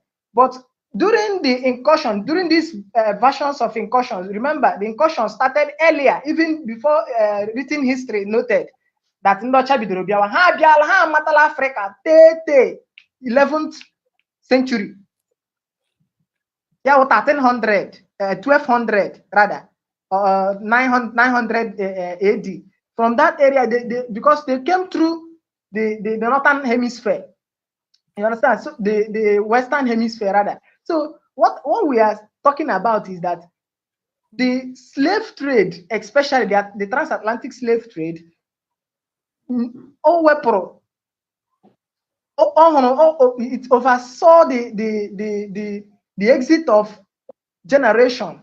Remember, it lasted for 400 years, and men and women who should have stayed back continued the heritage, continued the identity, continued pushing, continued teaching the younger generation who they are, what they know, their worldviews, their culture, everything. So these people were pushed. Remember, for them to achieve this slave trade, they implanted here about divide and rule, which every one of us They used to divide and rule. I think you are deflating. You are deflating, my brother. We are stretching it so much that you know, if we want to know what actually propagated the discontinuation of Igbo heritage, if a melody were poor from Abuluani, and even Naipo from Abuluani, it means that there is hope that we are Israelites. Because what is that heritage that we discontinued from? And why did we? What made us? What convinced us to discontinue? Is that a question for me? Yes. Yeah, here discontinue. Let me hit the nail at the head. Here discontinue life from the heritage. We have now that able young men and women, elderly, able-bodied men and women, ke ha chen, kpọpụ ha, then ndị hapụziri ndị gịnị ụmụaka ntakịrị na-enweghị hama, ndị nọ inside, ndị nọ within the hinterlands. Then that is not it is not strong enough to convince me Mazi, about the continuation of our heritage. Let me come in here. So when the elder when the elder and the letter when the able-bodied men get Lolo America no ha, Lolo America uzo ha, Lolo America de lenda ndi kadro. You have to go. Mazi Judge Money. Judge Money. Let me come in here. Here, this continual line from our heritage is the Europeans. When they came with that slavery, they came with the Bible you are reading.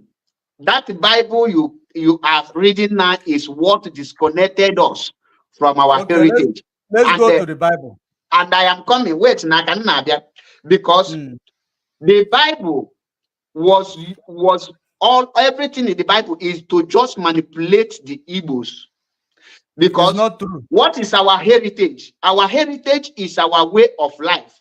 With the way of your life, you can be able to trace your origin, because ndị Igbo na-ekwu okwu si na nwata mmalụ na amalugo ndị ichie. And ndị ichie, gịnị bụ ndị ichie? Ndị ichie, ịsụ anya na English bụ your ancestors.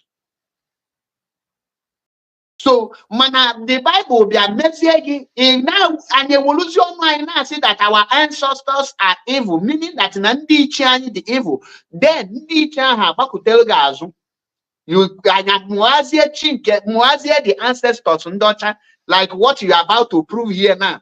In a choice, it happen your own ancestor. Kide gosi ancestor nwe ị na-agwa m maka ya, maka ana m achọ igosi gị ebe nke mụnwa na-agwa gị maka ya si kọwalụ gị ife mee nji gwa gị na ndị asị. Ọ bụrụ na ị ga-enye m time, nye m ohere ka m kọwalụ gị, agosikwe gị ebe ederi ya ede. Amala mmiri ọzọ a ga-akọwalụ gị, because here akọwagolu gị ebe my ancestors si. Kọwakwalụ gị ebe ị ga-afụ ha. You started from the middle. After Adam and Eve, Adam and Eve is not the first creature of this earth. Adam and Eve are not the first creator. Can you prove it? I can prove it. Okay, prove it, please. Now, can prove Volugia. And before you prove that Satan is not the person we imported evil on this earth. And engage your Bible will prove Volugia one after the other. Now, first of all, the first wife of Adam is Lilith. Okay. Now, secondly, the Bible that now Adam and Eve have two children, which is Cain and Abel. And the Cain killed Abel and he ran into exile. Okay. When he ran into exile, he ran to neighboring village. The question is, who are the neighboring village? Which means he ran into where there is another people living. Secondly, according to the Bible, I want to say that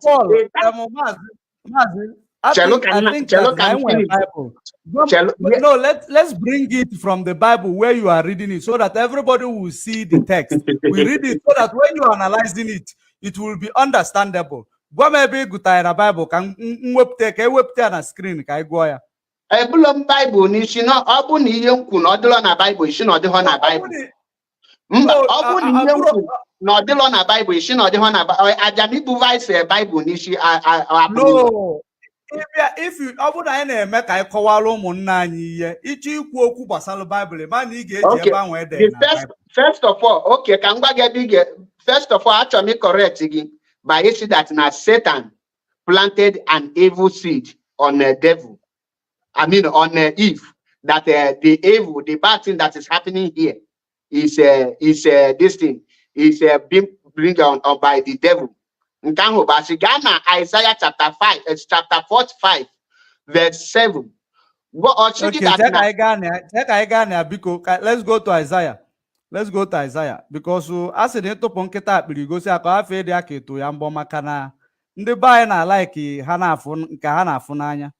On the bike I na-agba okwu here. Okay, go ahead. Isaiah 45 verse 7. Isaiah 45. Hold on. Isaiah 45. No, I want him to bring it to the screen. Ka I will go off ma. Isaiah 45:7. Check am bubate na screen na ka I will go off ma. Now, okay, dear. Present share.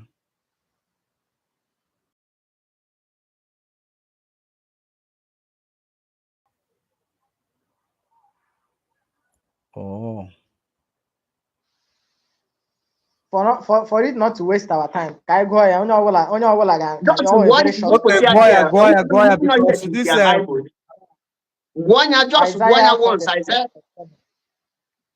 Yeah, Isaiah 45 verse 7. Also, I create both light and darkness. I bring both blessing and disaster. I, the Lord, do all these things. All right. Now, use another translation.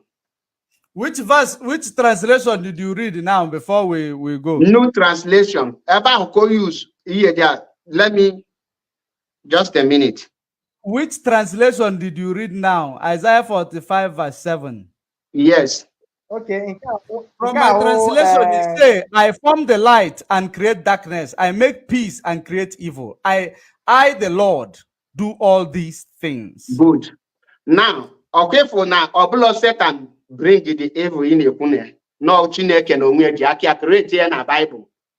Okay, can I give you an analogy? Can I give you an analogy? Because what transpired there, we were made in God's image. The confusion that was there is still in us.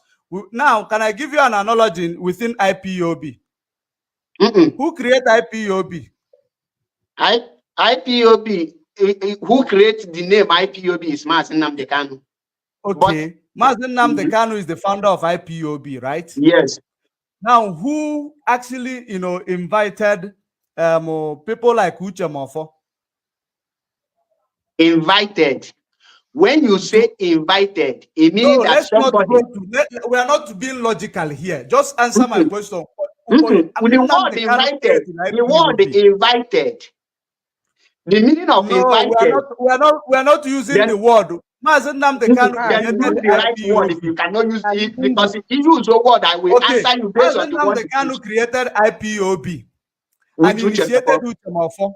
Uche Mofo as the second, right? He initiated Uche Mofo as second, right? So does it mean that if Uche Mofo at some point disagree with Mazi Nnamdi Kanu, does it mean that Mazi Nnamdi Kanu created the disagreement between him and Uche Mofo? Now, what tell me your question, Mazi, to be honest? That is if you don't understand this question, it means you don't understand the what you are actually explaining to us. No, I did not explain. The question I'm trying to get now, did the Bible lie? Your Bible is not otolasini yang hode. Otuhasi, but you need to understand no, it. Which means now wait. Itolasi by Esina, the evil none of this earth was planted by Satan through Eve. Of course. Okay, Tolasi. No, atromasi. So Two of you cannot be right. No, Uchemofo disagreeing with Mazi Nnamdi Kanu. Does it mean that Mazi Nnamdi Kanu created the disagreement? Chelo. Disagreement.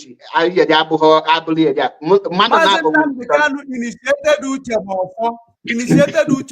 The same way God gave power to Satan. No. The same way God had the relationship Mazi, you get it wrong. Mazi, Imana Achobolomiga na this Bible because each prove which I give you quotation. No, we need to explain what you read. You need to explain it. Mazi Chelo. Prove that the person who created the evil you are seeing today is the same that God in the book where that is not Satan. Mazi here. Yes. Can prove it. Now, according to you again, I can prove again. Because here they prove here that Adam is not the first creature nor Eve. Now, can prove in the Bible. At the same Bible, again. No, let's finish with this one first. Let's finish with the one we read. This one, happen the Bible for now. Happen the Bible. We are not living Bible, brother. We are not living Bible. What brought about this debate is Christianity and the Bible. Listen. We are not living Bible. If you say we live Bible, it means this debate does not exist. Because what brought about it is that no Ndi Igbo. Actually, I want to give you time to prove against me with the Bible. Mazi Austin, and now I blind argument. A prove now Satan and the Eve, Butelu, the evil name, which all put in a Bible, no Chineke Jiakia create here. There is nothing Satan planted on Eve. So unless what is the context? Now, what is the context? My brother, what is the context? Context indicating that I created heaven and earth, I created light and this, and I created peace, and I created the evil. Get the context. On about that he created everything, which means okay. Get the context of creating. He gave the power to Satan, but he didn't retrieve that power because his word, the word of God, is yes and amen. His word can never return to him. Boy, wait. Actually, like, one question. Actually, one question. The verse 7, who was speaking there, is he devil or God? I just explained it to you. The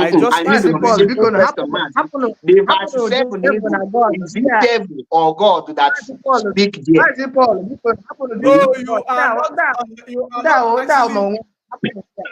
My brother, put yourself. Bible is important in our debate. Mazi judge money. Come on down.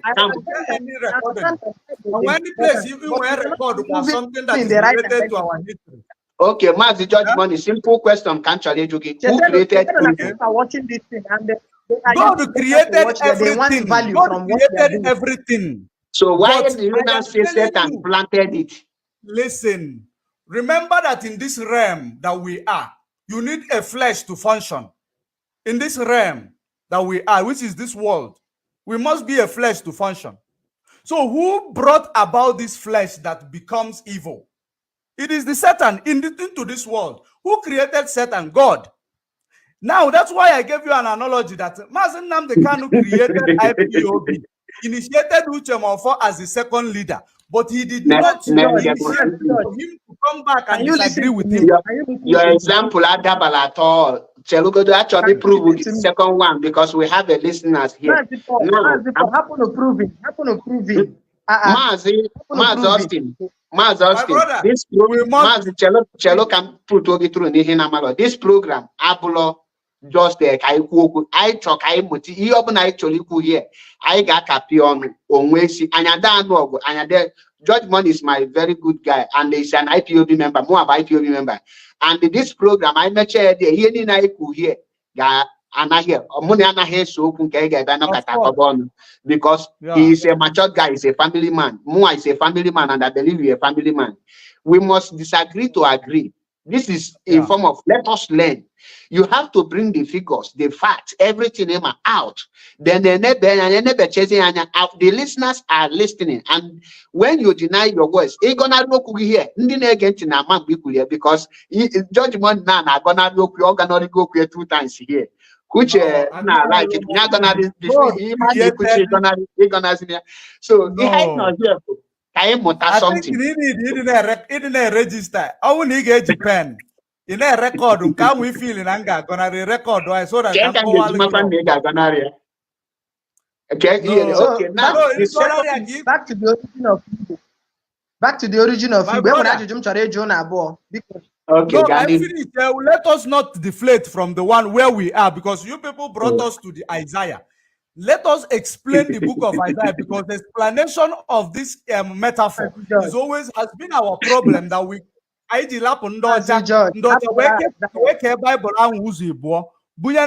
Israel so I my brother, you don't want to follow the rules of this program, you can exist. There were many people that want to join this program here, but I don't know why they couldn't join. But you are lucky enough to join. So follow the rules of the program. If we are going to the Bible, I still have a lot of Bible that we need to read. So if you are saying Hapo Isaiah, it means that you are trying to undermine my own evidence, this thing based argument. So let us actually finish this Isaiah. Also, you did go higher that with another translation. Let us. I read because it does not suggest the origin of Ndibo. Remember, that's the topic. If we are living, we are still going back to the beginning of the man's human creation. This is taking us back to the human's creation. I'll say that now. Isaiah, if I know from human creation.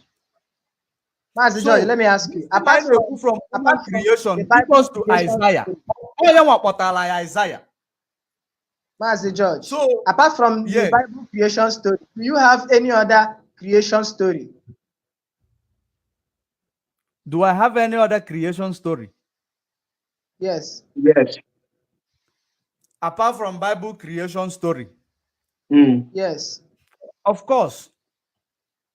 I so do. Present it to us. Let's learn. No, you are not the one who is actually the initiator of this program. Don't change the topic. I don't like it. It's not a laughing stock. It's not a laughing stock. We are being ignorant here, all of us. So now we have Mazi, remember that before we started this, we said that I will give you what we prove to you that Bible recorded our own ordinance. That we own the Bible. That is what I told you. Now, so if you allow me to brought to you, how do you own the Bible when the Bible was brought to you? Meanwhile, you have been practicing what the Bible recorded. So how do you own this Bible that was brought to you, that you practicing what was in the Bible did not own the Bible before it was? My brother, first of all, I will clear with the book of Isaiah. I'm coming to your question. I will clear with the book of Isaiah so that we will remove it. The book of Isaiah that say, I created, he said, I form the light, I create darkness, I make peace, and I create evil. I, the Lord, do all these things. It means simple that he create good and he create evil. He create the people who do good. He create the people who do bad. That is exactly what it means. It doesn't mean that he didn't. Sometimes God created me and you not to do evil, to kill each other, but we kill each other. Does it mean no God? No, this is the when you were mad, the judgment, the Bible. All the Bible by our ancestors. It was written as a manuscript. The Bible. The Bible. Bible was a manuscript. Bible was a manuscript written in a scroll. Mazi George Money, kede afa onye the Bible. Kedonye the Bible, kedafia. Ancestors is not a name.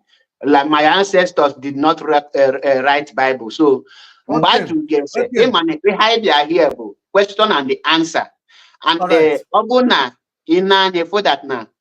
A question, a gas straight inside that question without being beat around the bush or without dodging the question, because that is the reason I grab the Christian also. Bible.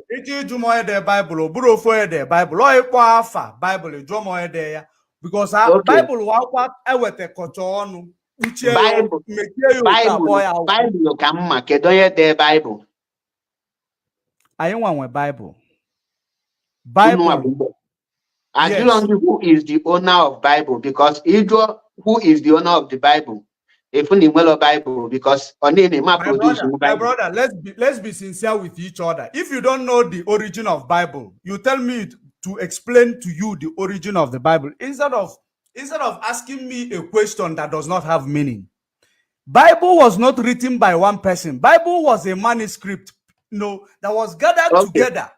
That was gathered together. Bible nde maka Jesus. Onye de maka Jesus. Onye de maka Jesus. Nwanne anyị nwoke akpọrọ Paul today de maka Jesus. Nwanne anyị nwoke akpọrọ John today de maka Jesus. Nwanne anyị nwoke akpọrọ Chelo ka ịbịa. According to gị nwe isi na nwanne gị nwoke a na-akpọ Paul de maka Jesus. Kedu Paul anọ mgbe Jizọs rigoro n'elu mountain ikpe ekpere o ji wee dee na Ekwensu bịa nwanyị o ji wee dee. Okay, Jesus ije ọlọzọ onye asị gị dat na ọkwa onye njenje na-akọ ihe ojete ọlọ ejeche ije ọkọlụ gị ihe ojete n'ije. Okay, Jizọs jeche bịa kọlụ Paul o wee dee. Of course. Ị ma na Jizọs anwụgo before Paul ihe dị abụrụ Christian.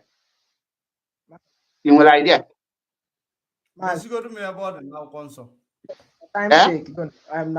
Okay. I get what you are saying. Wait, listen. Of course, Jesus anwụgo before everybody. Before everybody was turned to Christian. No, Jesus anwụgo before everybody turned to Christian. And when I turned to Christian na Bible. And when I turned to Christian na Bible. People were turned to be Christians. The Christianity does not exist in actual sense. It was created by those who picked up the manuscript and shared it among themselves. Ka rap ihe dị na Bible na ihe dị na Bible ma akọwa nwe because no, you cannot tell me meche compile even to igwa about our ancestors. That's why I'm talking ka na-achị to the main program I tinolo here. Achọm ka ị na-achị to the main program ke ihe that because Bible is in one of the main program. So when you okay, Mazi, go ahead. Because we are going to the Bible, we are still going to the Bible. You give me time to prove you in the Bible. I want to bring you the Nani Igbo in the Bible.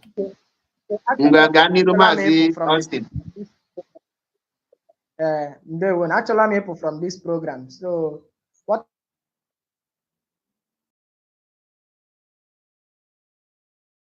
the network I want to hear is the topic, the origin of the camp Brunambo. Yauro na enwere onye nwere on equivocal your network is disturbing. Network is very bad.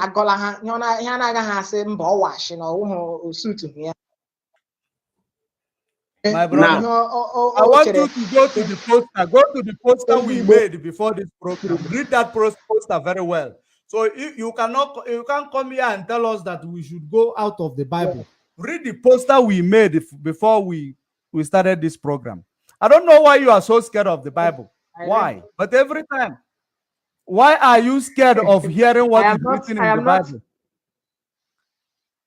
I'm not scared of the Bible, my brother. So why are you ruling it out? Why are you going into the Bible? I hope you not be able to content me in that. No, don't. Please, I don't like. I want to leave because present your cause. Present your cause. I don't like this thing. You will not be able to stand me. You never be able. It means you don't have a cause. You don't have anything to say. Present your cause. Then I asked you a question. Ajoronge a question. If you have not answered, get some people so Isaiah. Because I know this is time frame. This is then I watch here, data watch here. Do one email data so you need to hit point you make it sharp. Doesn't you can other things. So what I'm saying, no, if I am hitting a point, I deflate. If I'm hitting a point, you deflate to something else, we have to tackle it. If you don't want me to deflate to something else, let us be specific. Now. Yes, go ahead. Allow me to say what I want to say. Now, what I'm saying, him kwuru na mbụ enweghị onye ma akụkọ isi chie dere ma nke ei afọ Igbo dere ma nke achọla ọnụ dere ma nke ndị Hibru dere so ebe shiri pụta anyị na-eteresi ya na ọ ebe ndị Igbo shiri pụta. It is not authentic. Enweghị nke dị authentic. Ihe niile ihe nchọpụta niile archaeological evidence n'ala Igbo gosiga na ndị Igbo anọrọla ebe ha nọ tete before 6,000 years ago. Ndị Hibru bidoro exist. Onye del the archaeology otu isi ajụ m onye del Bible onye del ka archaeology ọ bụghị ihe nchọpụta emere. For example, can you listen? For example, what was the process of finding it out? The process of finding these things out, we have evidence. We have excavation. Immediate excavation and artifact. If for something you excavate, you now do what? You take it to the laboratory. Electrocarbon dating. That electrocarbon dating, the remains of carbon none at that thing, foreign at that thing, because every living and non-living thing none at this planet Earth, when the atoms of carbon nemia, we name jamata or do here hand on wa. Okay. So when you find these things, how long? The oldest of all these discoveries, the Ibuku bronze pot. Ibuku bronze pot, no.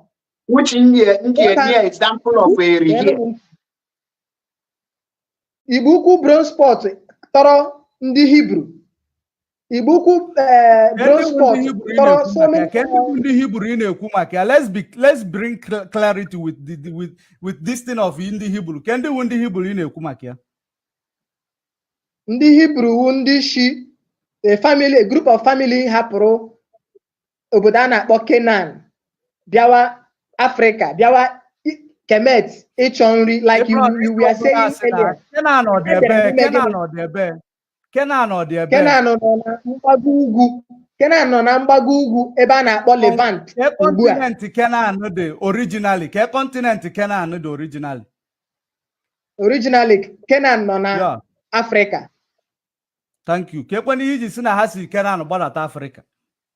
Oh, afọ obodo ahụ ọhịa na-akpọ ihe ndị obodo ahụ kpọrọ onwe ha ma ha nọ n'ime Afrịka ma ha na ọ dị ka m onye si Ethiopia bịawa Nigeria asịghị m na oshi ihe m ji agwara gị na ha si Kenan bịa Kemet ebe ha na-achọ nri. Now what we fail to understand bụ na ndị a bịara as a family. Remember, they came as a family. They stayed. When was the time? You know what I want you to give me to cut it short because you say you want to go.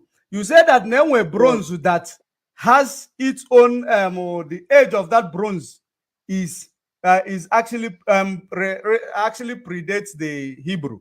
Now I ask you, how old is that bronze, and how old do you think the Hebrews are? Those Hebrew in Kumakia, because even Mazi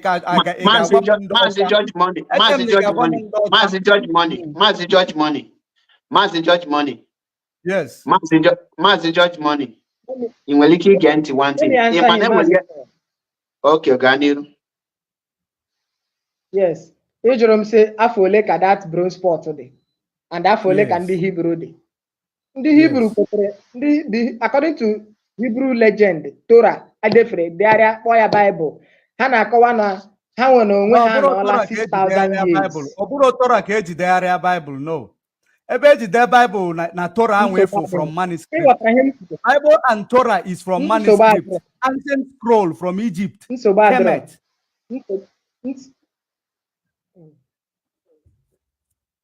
Allow the guy to flow so that he will get the point where. Na ndị Hebrew na from their own akụkọ ha akọla na ha anọọla 6,000 ha emela exist for 6,000 years. Now Igbo Ukwu bronze pot 6,000 years. Yes, over 6,000 years. Okay. Now Igbo Ukwu bronze pot discovered. I've recorded 6,000 years. Go ahead. Yes. Now Igbo Ukwu bronze pot discovered gosiri na ọ nọọla from early 500 BCE. 500 BCE. Before the common era. Yes.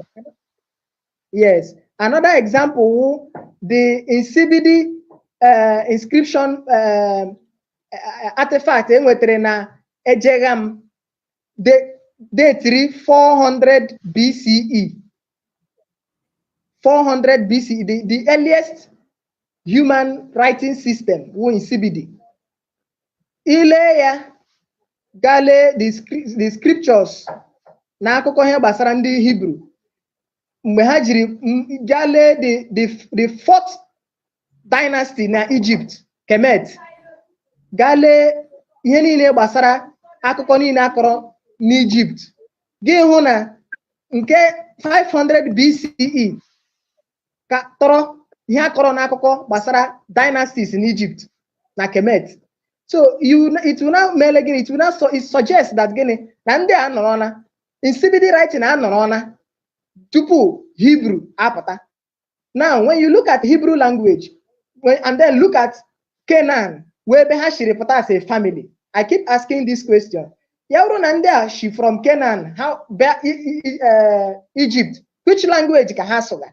Ụfọdụ asị m na ha na-asụ Hebrew, na Hebrew ka ha sụrụ wee bịa.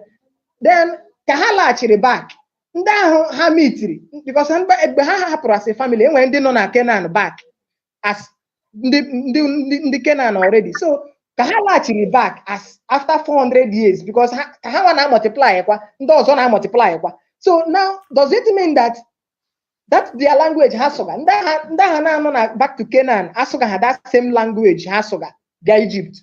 So you see that all these things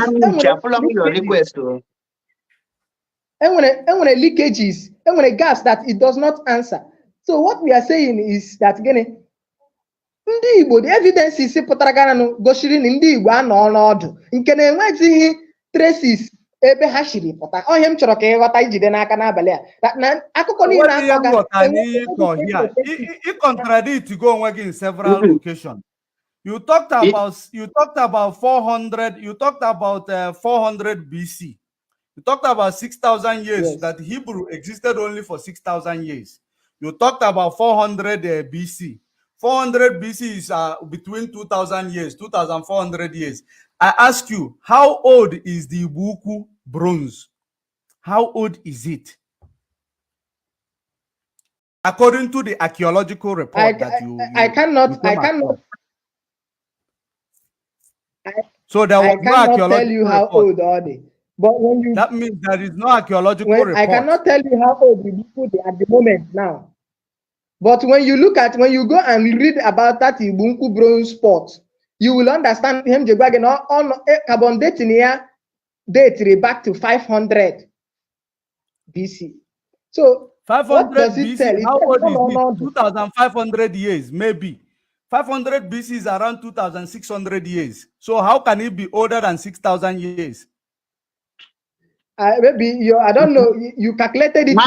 Money, get the meaning of BC because BC was before Christ. So get it to around 5,000 years.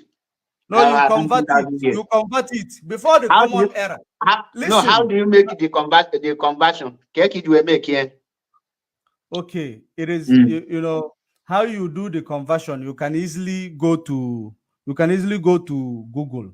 You ask Google how many years makes 1 BC. It is simple. Now, I want you, my brother. Now, finish behon. Now, Go ahead. The Hebrew na-ekwu okwu ya ịma mgbe ebido wee kantụrụ ya ndị mgbe a stọpụrụ ịkantụ ya. Then agwa gị na ha nọrugo this thing before ihe anụnwa eme. Now the Hebrew na-ekwu okwu bụ every country because ịdị agbakọzi ya nke ha ka na-anọkwa anọ efu n'ọnọgo more than 6,000. Ka ị na-aghọta ebe a na-agba gị because agwa gị n'ọnọgo 2,000 before this one. Hebrew predates the bronze he's talking about. Because that's exactly what you are talking about. You contradicted yourself. Mazi judgment. You are here now. What that it can they use the strategy of the Christian when I we don't do Christian here. I am not my brother. So, I can tell you where Christianity began. When it began in the Bible, Christianity is an insult to me and you. Christianity. So I don't believe in Christianity. After Hebrew digoro now. After Hebrew may exist. My brother, Hebrew has been in existence. Hebrew has been in existence for more than it has been in existence for. In fact, I will be guessing, but I know it has been in existence for more than 10,000 years. Now, listen. Let's trace it back. Let's trace it back because many of you will be thinking. Which language? Abraham soga? Which language? Abraham soga? Abraham na Igbo. Afia wa Abiam. Asụsụ Abraham Afia wa Abiam. All right. Before Abraham obodo nna ya. Kedu obodo aha si Chineke? Kedu obodo ọ nọ? Chineke ji si ya na ọ ga-ahapụ obodo nna ya gaa n'obodo ọ ga-ezi ya. Ka afọ obodo nna ya ahụ. Afọ obodo nna ya ahụ. Let me remember. Afọ obodo nna ya ebe a na-akpọ aha na-anọ na Iraq today. Nọ na Iraq today. Kedu ka Abraham bụ nna gị siri bụrụ ka nna nke ya siri pụta? Wait. Show me where you found that name. You only use smartphone. You only use another phone there. Just like you said that I got Google. Which land Iraq was never Abraham? Existed. Iraq never existed. So tell me that name. No, present day Iraq. Okay. So what? Okay. Eden. Now, Garden of Eden. Garden of Eden. Today. Garden of Eden. Garden of Eden, you might find it within that axis. But and they are not sure. You might. No. It's not about I am not sure. Everything you talk about Eden, Africa was called the land of Eden, where there was a country planted as Eden. Mazi Chelo. In any phone, draw your question as I direct. I draw the question, Zanya direct. Connect when you what the question on Julunu direct. Mbablo Austin, no Mazi Church money can now. No, one kuno webe question on Julunu Zamia direct. Can kid Joanna Sapeloki? Ajumunu. You say that now Ibuku bronze predates is the existence of the so-called Hebrew. Yes. How old is Ibuku bronze and how old is the so-called Hebrew? Since you claim it predates it, because the people who made Ibuku bronze actually are the same people you are calling the Hebrew. So how can what you make be older than you? Okay. The people make the people that made if the Hebrew people when they made Ibuku, then why is Ibuku answering Hebrew language as a name? Hebrew and the Igbo. Hebrew is a corrupted word. Hebrew is a corrupted word. It does the right name of Hebrew. Ibiri. From which language gets corrupt or Hebrew? From which language gets corrupt or Hebrew? Yes. I'm telling you, Ibiri. You are still asking me. Ibiri. I-B-I-B-I-I-B-H-I-R. I-R, yeah. Ibiri. Ibiri. No, putara gini. Yes, the meaning. The meaning of Ibiri, it is actually something I can go further to research about. But I know that the word Hebrew is a corrupted word. No, let's not go there. Because you know what? You know the reason why I am not expanding this. I am not expanding this my evidence, because you told me you don't want archaeology, you don't want Wikipedia, you don't want etymology. Because you don't believe in them. Mazi, asking that na anything with fact and figures, well, something people will be able to trace what you are saying. That this thing can be located here. Okay. Normally, can we go to etymology so that I will show you that Hebrew word is a corrupted word? Can we go to etymology, please? And then he got today or Hebrew. That is the real language. That is the language that they are trying to name. They renamed it in order to suit their ideology. Okay. Haiti was at some point, Haiti was not even existing in that Hebrew. It was Hebrew. Now, it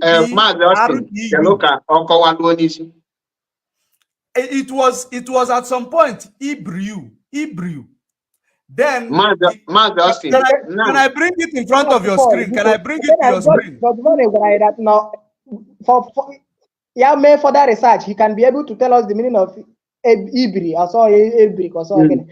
So yeah, na cover in Ibri meaning. While on map the language you should report and your meaning which language you should report. My brother, can I bring it in front of your screen? Bring it if you wish, but Mazi Austin, no, the question now is have evidence. I am not a computer. I cannot, brother. We never had a premeditated program. Judgment excuse. Ichi, can you bring it on the screen? And I said yes. So focus on bringing it and allow others to be talking. Okay, in agent ma bring here because the man on the who they bring in here. Now, according to Judge Money, Oshina Hebrew is a corrupt language that no Ibiri. Now, can you that word Igbo language is where just here? Okay. That is why I told you that Igbo language is actually part of the corruption of that what they call Hebrew. What they call Hebrew. No, wait. George, when he couldn't like it, he said that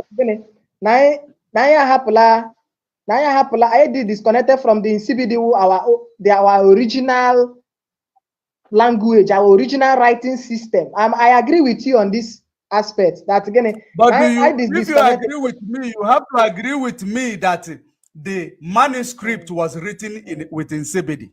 The manuscript, even though the computer Bible were translated here. Yes, the manuscript. Do you agree with me that also? Yeah, I agree with you that Hebrew language was evolved, emerged from Egypt. Hebrew language, language in the Canaan Soga. That language evolved while these people were in Egypt for 400 years, 4 centuries. 4 days, 4 years. So remember that Egypt, Adela of the Nile, Egypt was a kingdom, an empire that had everything set, a government, hammer, everything in Ako. So learn they have a writing system, hieroglyphic. For Moses to have access to the palace, access to other scripts, manuscripts, more their language. Their people are more their language. Remember, they went as a family. They did not go there and say, hey, the Canaan Egypt. My brother, Mochie, Genti, Mochie, Abelo Muwa, Ifendi Egypt to name or Mutawa Sofa. Mochie, one day, Otomonagis, onwe eke na amara m nọ n'ala Igbo ka ị nọ na ndị ọcha.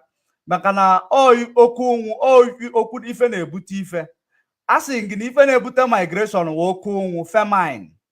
And though famine na many of us are not on Igbo today because enwe famine. Ndị ọchịchị na-akpagbu anyị. Now, agha we na-ebute migration. So you na asking that now. We know that. Give the point. You say what? I'm a handing migration. I'm a handing migration. But at the point of migrating, before getting migrate, or we went culture, or we went system of worship. Now that your culture again religion. Or when they can and when he had efe, the hand gas Egypt after 400 years, as is okay, Hana lazy. Moses had as a go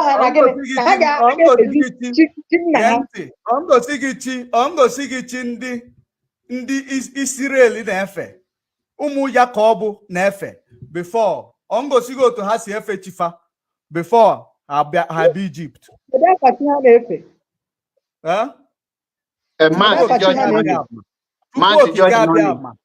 Chukwu okike abịa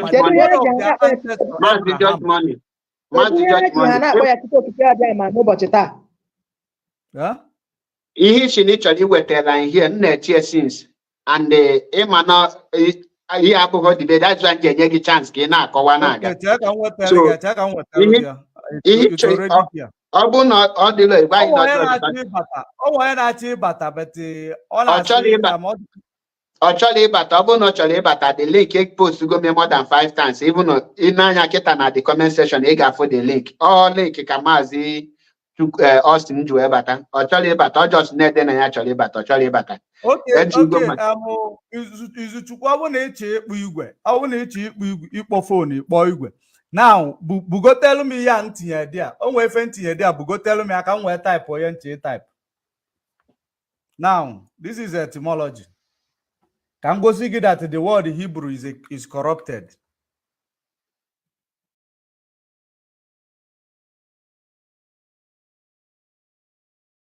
What we are seeing here. No, now, let me highlight. I can check here from your phone. You can check here from your phone. I can feel better from your phone. Izuchukwu, what you need to do? Hold on. Let me just finish this thing I'm showing him on the screen first. Amaram mega fear of man on your phone, Mazi. Nah, just go ahead. Go put your name again.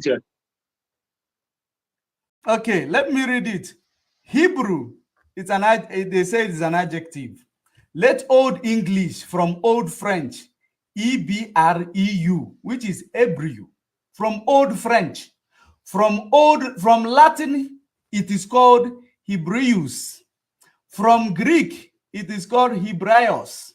From Aramic, Semitic. Semitic. Ndanona. Mazi gani niguchanye we kwa bana niguchanye jua gi question we kwa ba. Apofa Abraham. If you know, okay, let me continue. Corresponding to Hebrew. Now, corresponding to Hebrew, the original people. Now, what I say corresponding to Hebrew, or dialogue Ibiri. You can easily say that Ibiri can be. And an Israelite, which is the present day word of it, is an Israelite. Traditionally from an ancestral name, Eba, E-B-E-R, Eba, but probably literally one from the other side, perhaps in reference to the river Euphrates, of perhaps simply signifying immigrant from Eba. Region on the other opposite side, the initial H was restored in English from 16C. The same time J was actually adopted as a noun from, as now I'm reading, as noun from C, 1200. The Hebrew language late 14th C, which is 14th century, in reference to persons originally biblical Jews, Israelites. Now, the reason why India many of these words are corrupted today, it is because if you think about the word Jew, it is a byword. The word Jew, it is a byword. It is a derogative word. Mazi George. Mazi George. One last school, Malia be English. And okay. Mazi Paul. Okay, Mazi No, Austin. Mazi Paul finish first. This is here go kita again. According to the word.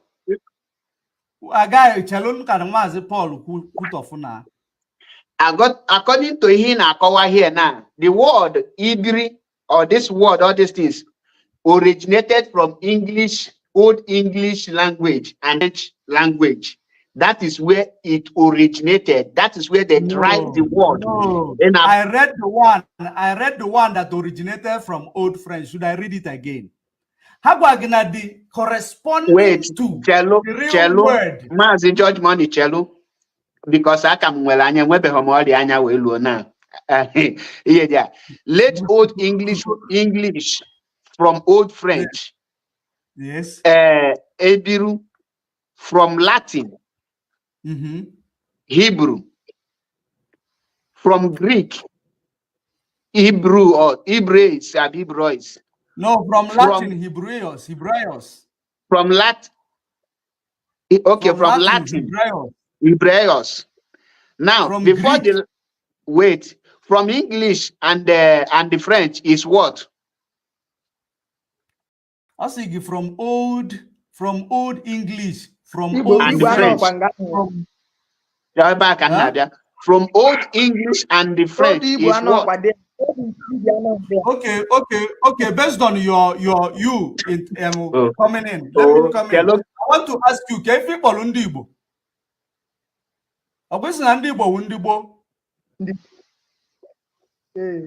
Huh? Because George Money called drive Lotto one after the other. From the old English, late, that is Nishinguchi, Ngucha, Old English and the French language is Eberu. Hebrew. Yeah. Hebrew. Now, that word is an English word. Now, from the Latin or Shigi, Hebrews. From Greek, each one on apology from languages needed each. Or cology Hanapia. Now, or Shigi from Greek, or Shigi no again. Hebrews.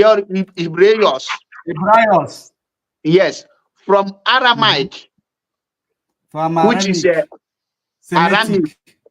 Semitic in bracket. No, signal Hebraic, corresponding to Hebrew. Exactly. Corresponding to the Hebrew, Ibiri and Israelites. Corresponding to Hebrews, Ibiri and Israelite. Now, Oshigi, traditionally from an river. No, traditionally from an ancestral Ebe. It's here so now good. That is where you will also start seeing where Igbo come from. Judge Money, one question here now. The meaning of Ibri and the Kekoji related to Igbo language? Ibiri, the meaning can joke, the Ibiri Kambiri, or why for so he got some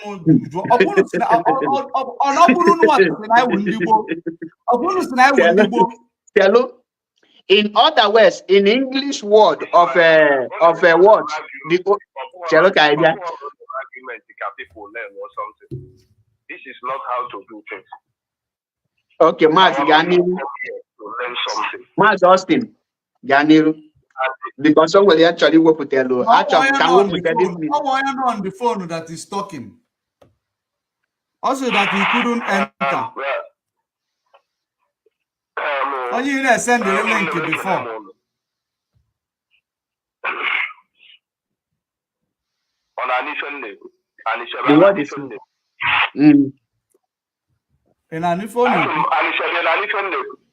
Yes, Ganiru.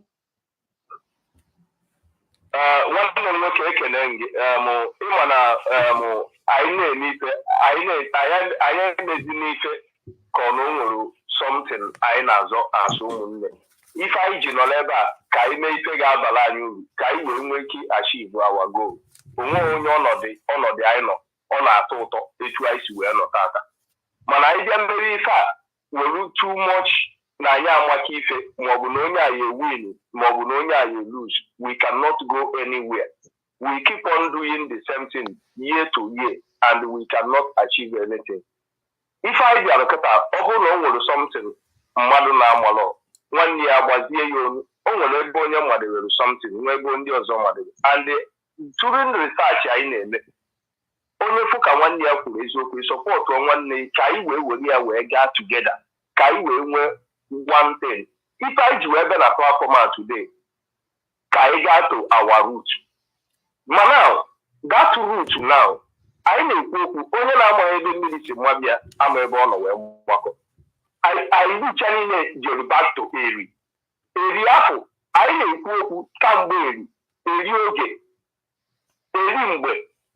If I'm only to work with that Cambodia.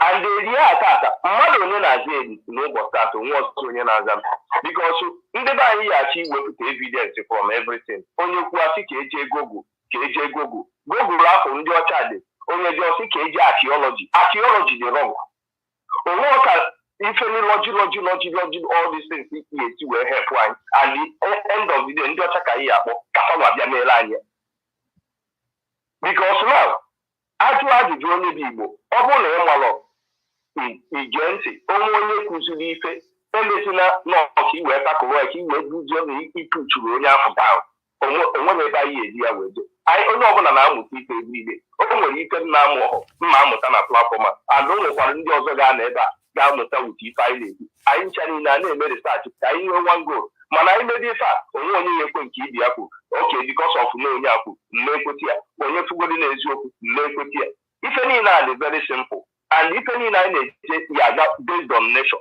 For example now ajụrụ Achebe ajụjụ ebeke erisi ọsị na-erisi n'elu mana ije according to nature ihe afụ na ife a dị wrong ife nji wee sị na ọ dị wrong ka nye ya example kịta based on nation onye nwa pụta naanị ka a na-eni mmadụ because nọ naanị ka mmadụ si wee pụta at a nation. So onye ọbụ like George Monaghan na ọsị na Adam from the dust of the ground ka eji wee mụ mmadụ ọ ya lụrụ mmadụ nwụọ elie mmadụ naanị ife ahụ based on nation onye onye ga-echenji ya n'ụwa. Anyị na-ekwu okwu ndị Igbo anyị amakwa na ndị Hausa bụ ndị Igbo ndị Fulani bụ ndị Igbo ndị nke a bụ ndị Igbo mana ndị afọ a na-akpọ bụ ndị Igbo ndị ọbụla nwere origin ọsọsọ anyị nwa bụ tata sọsọ anyị nwa bụ the only nation in this world na-amụrụ our history mana anyị aka kọta history ndị obodo ndị ọzọ mana eru na nke anyị nwa ọ bụla anyị progress and our people ga-eji weta ejiri truth anyị eweta mana adị agha na nke Bible ọ bụrụ problem. O nwere okwu ajụjụ ajụrụ ndị a na-akpọ ndị Israel anyị ịchọtakwa the history of those people or any history of any nation in this world onwe ha akwụkwọ ọbụla gị bụ history any nation in this world na-abụrụ Bible. History ndị ọcha dị na Bible ndị ọcha dị na Bible dị ebe ahụ and ofu Bible a dị against ndị ọcha ofu Bible a kọwara history our forefather and the white man Chinese Arab ndị Egypt Ethiopia, Libya, all those nations, our history, our forefather record everything. Onye na-achị ajụjụ sị gịnị mere na anyị adị asụ Igbo tata iruo n'ala Igbo tata ndị kpọrọ onwe ha Igbo tata ihe afụ na asụsụ Igbo niile abụrụ okwu And this thing happened in the Bible. No, Isaiah, because Isaiah chapter 28:11. So now they use different language to speak to us. In Jeremiah 17:4, or say, even thou should discontinue for our heritage. Now again is continue for our heritage through slave. No case is in the Ocha, Nandiota Gadi Konkani, Napaga scatter 4 corners of the earth, and we lose our heritage, everything concerning us, Yadina can daughter, and I can witness here that. And it's written, our forefather record it. Only thing on your child in the Bible, let us go to the book and see if that book belongs to white man. Because our culture there, I see no one be there. White wedding I heard that. I was no book in the king. Oh, he made the one be there.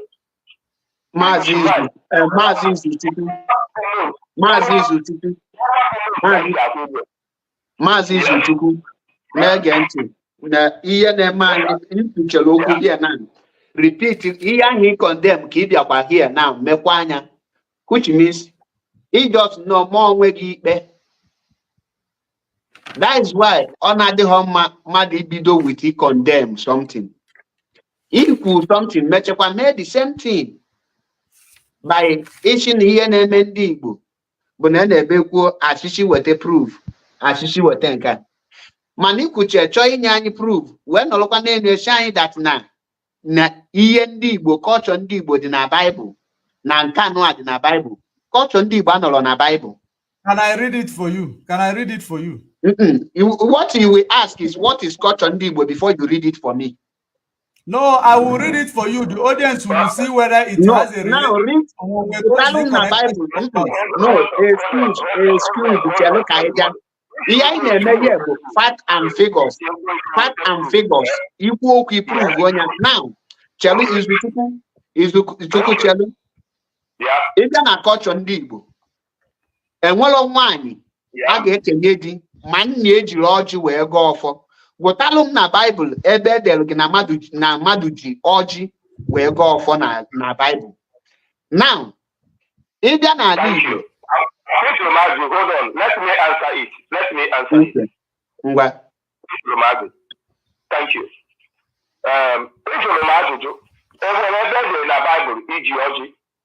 Yes. Okay. Kolanot in yes. We see about the issue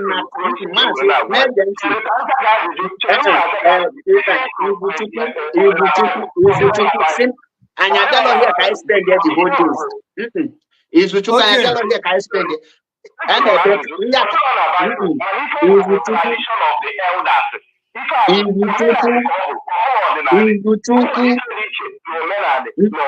judge money, pause one. This is not here. Hold on. Oh, no, na Bible. I judge you based on what you say. It's in an culture ndi Igbo nya. It's to culture ndi Igbo. Amalo mo agbagumu na asi na ade mma na English. I na-ekwu maka ndị Igbo. So ọka maka ị na-ekwu most especially ihe Igbo wee na-ekwu. Mụ na-agwa gị na culture ndị Igbo anọrọ na Bible.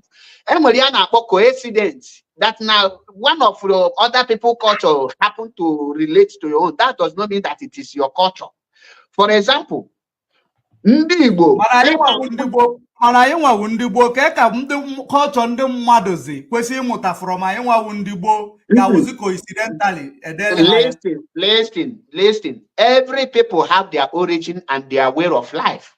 That na ha na-eme something eminilo that na ọ bụ na nke ị na-eme si na ha mụtara from you. Ha mụtara from you. For example, ka anyị gụọ na Bible ka anyị ma ndị anwụ na-eme ihe anwa anyị na-eme. Before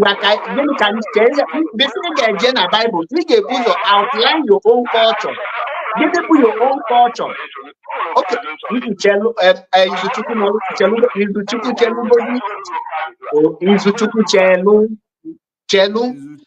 before you go na Bible, you will first of all the culture of ndị Igbo.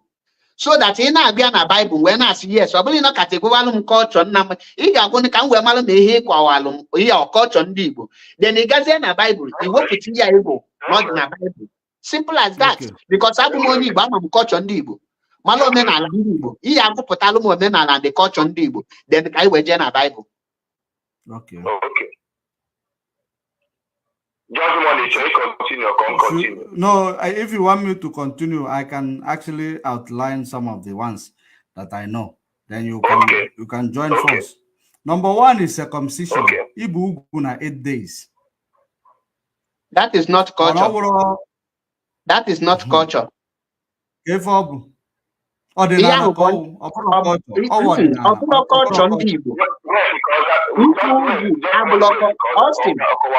Austin, culture Igbo ugwu abụ culture ndị Igbo. No, ọdịnala ka ọ bụrụ omenala ka ọ ọdịnala ka ọ tọrọ culture. So Mazi na-aga because ọ bụrụ sọsọ ndị Igbo na-ebu ugwu.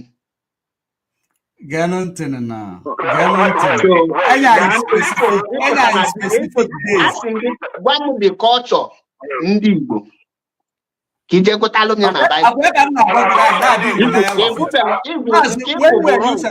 when were you circumcised? Kemgbe ebelu gị ugwu? Amalọ m mgbe ebe m ugwu ka m ga-eji mma mgbe ebe ị ga-ajụ mbụ kemgbe mbe nwa m ugwu na ọ bụla kemgbe ebe m ugwu. Kemgbe ibe nwa gị ugwu? Ebe m nwa m ugwu here there after 2 months. Because you follow ọdịnala ndị bụ unu. Anọrọ m na be anyị. Obodo anọ na-ebe ugwu according to ma nwa ga-decide ma ya ebie or ị na-ebie as a parents a man at the risk because ọ bụrụ ndị culture na ọ bụrụ ndị ọdịnala. Listen, ibe ugwu abụlọ culture ndị Igbo. Isi onye Igbo kịta na-ege m ntị isi onye Igbo ya bụ ọrụ gị culture na Igbo akpọzi na culture gbọnya na Igbo na-asụzi ya na Igbo gbọnya bụ ihe kpọọ culture na Igbo first. Omenala wụ culture kwa iji elu. Abụla achịrọ gị jụọ m ajụjụ asị gị kpọọ culture na Igbo achịrọ gị jụọ m ajụjụ. Okay, omenala Igbo ugwu ọdịnala Igbo na-ege m ntị ka anyị na-etinye ofu ọ na-enọ kịta nsị gị gụọ m omenala Igbo ịrapụ omenala gụbụ ihe ọzọ m ga-agba gị na ịmaghị ihe na-agụ. So Mazi George Money, simple question, gụpụtalụ m omenala Igbo ụzọ iri. My brother, Mazi, I don't think that I don't saw that nature. I don't saw nature. Okay,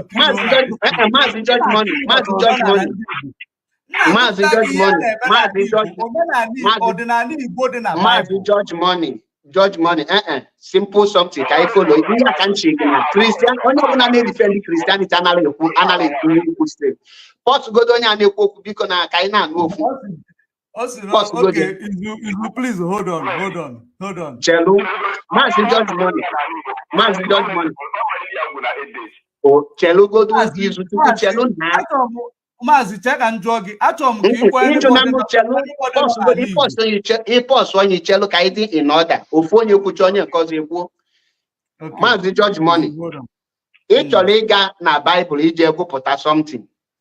And before ị ga-agụpụta something na ihe shege bụ gụpụtala anyị ọdịnala Igbo so that ị na-agụ nke Bible ka anyị malụ ma ọnyanwa bụ ọdịnala Igbo because ka anyị welie na ndị na-ege anyị ntị amabeghị ihe bụ ọdịnala Igbo and this na ọdịnala Bible wee sị gị rapụgodu nke Bible na ị ga-amanya before wee malụ na ọdịnala ịchọta ya na Igbo wee malụ na ọnyanwa dị na Bible gụgodu ụlọ anya ịgụpụtacha ya nke gị wee gazie na Bible ga-agụpụta ya ọ na-akụ esi eme ihe. Ọ dị mkpa ọdịnala Igbo tradition ịmụọ nwa 8 days after ka ị mụrụ nwa ibe ya ugwu ibepụ the first skin ife ndị ọcha kpọọ ya ọdịnala Igbo tradition ọ bụghị omenala bụ ihe akpakọlịta akwelu. Maazị ihe si gị gwụpụtalụ ma sịrọ gị ka gwụpụtalụ m ụzọ ise. Okay, enwe ibe ugwu isii. Ikwetego enwe ibe ugwu enwe nwanyị enwe ikuchi nwanyị ọkwa na-ekuchi nwanyị na baa enwe ikuchi nwanyị that is mmadụ nwụọ nwoke nwụọ nwanne ya nwoke ga-ekuchi nwunye and nwoke nwụọ na baa ma ọ bụrụ na ọ mụtara nwa nwoke nwanne ya nwoke ga-atụwa nwunye ime ka o continue the lineage ọ bụrụ ihe ọchị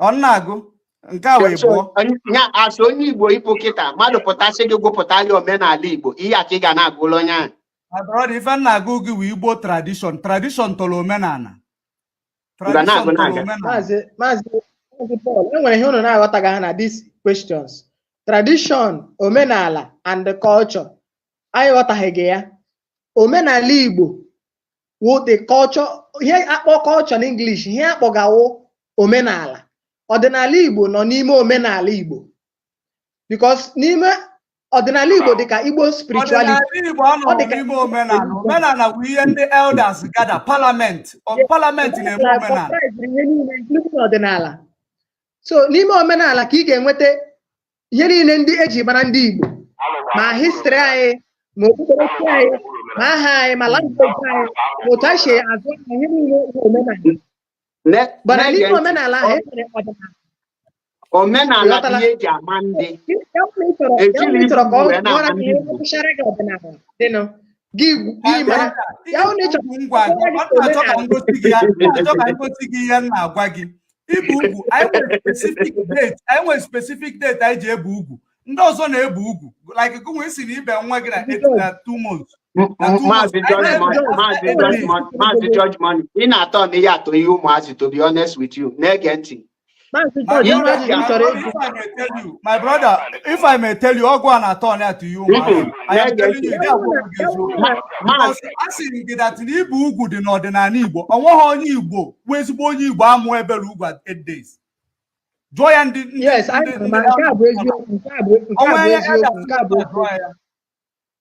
Mazi George. Mazi George, because ndị Hebrew, ndị Jew, ha na-eri ji. Ndị Jew Hebrew ha na-eri ji, ndị Jew Hebrew ha na-aga ọjị, ndị Jew Hebrew ha nwere 13 months calendar. My brother, anyị nwawu ndị na-ekwu maka forget the ekele gị na Middle East today. Anyị nwawu ndị na-ekwu maka ndị Igbo ha na-eme Passover. Ndị Igbo ha na-eme Passover.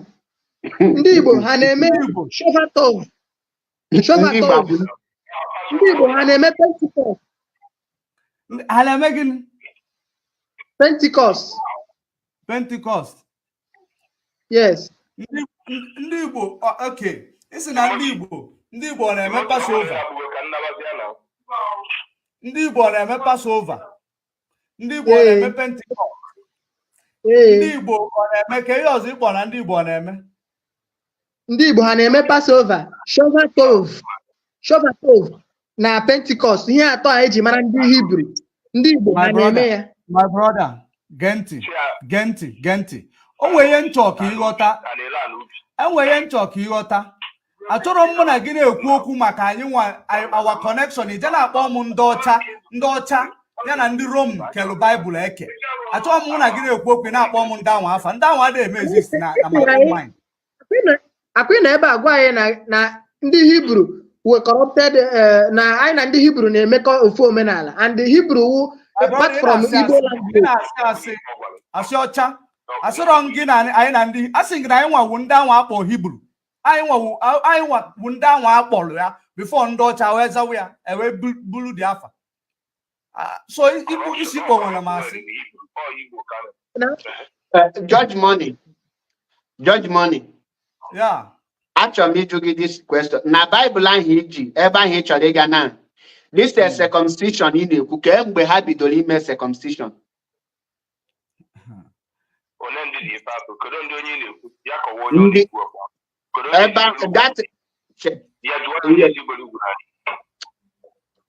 ebe ajụọ kwesị amalọ m ebe ya ọ bụ ndị chọrọ ịbata na ajụọ gị kwesịrị ọ bụ ndị chọrọ ịza kwesịrị ị nọrọ nwayọọ isi na ị chọrọ ịza ya because mgbe Chineke instructụrụ ndị Israel bido ibe ugwu na Israel from initial stage anaghị ebe ugwu ndị Igbo from initial stage na-ebe ugwu ajụọ question ọ bụrụ na ị mara imechi ọnụ ichere ka onye maza na ọ bụrụ ịjụọ iwere question tụnyeribe ọkwa iwe onye Igbo ọ bụ na ya ọmụm ka nọ ndụ kpọgodi ya jụọ ya mgbe ndị Igbo ji ebu ugwu ọ bụrụ ihe njụgide ya asị gị ihe awawa argument ị na-ajụ you are deflating Abraham ugwu. Abraham na-ekwu was he circumcised? Abraham was he circumcised? Why not? He was circumcised. That means in because let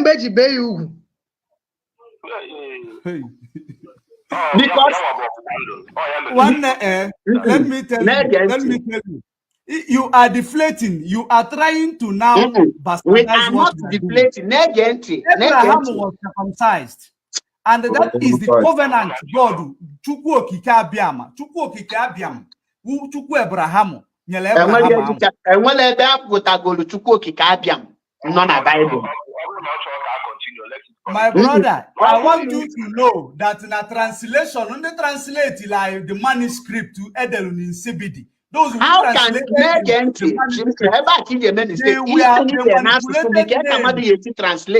again. How can somebody translate your own language to you again without you knowing that this thing is your language? In only is no longer come. Nabiabo Gaba, no Igbo, no the scroll or manuscript there, Bia. They might put it at the back. No, because you assume that is the way they will pronounce it well. I cannot assume.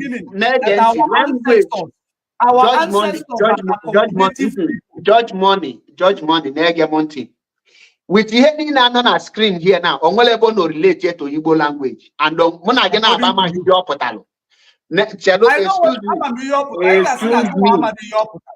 Excuse me. Here none at this place. Monagena Abama Hidopota because here you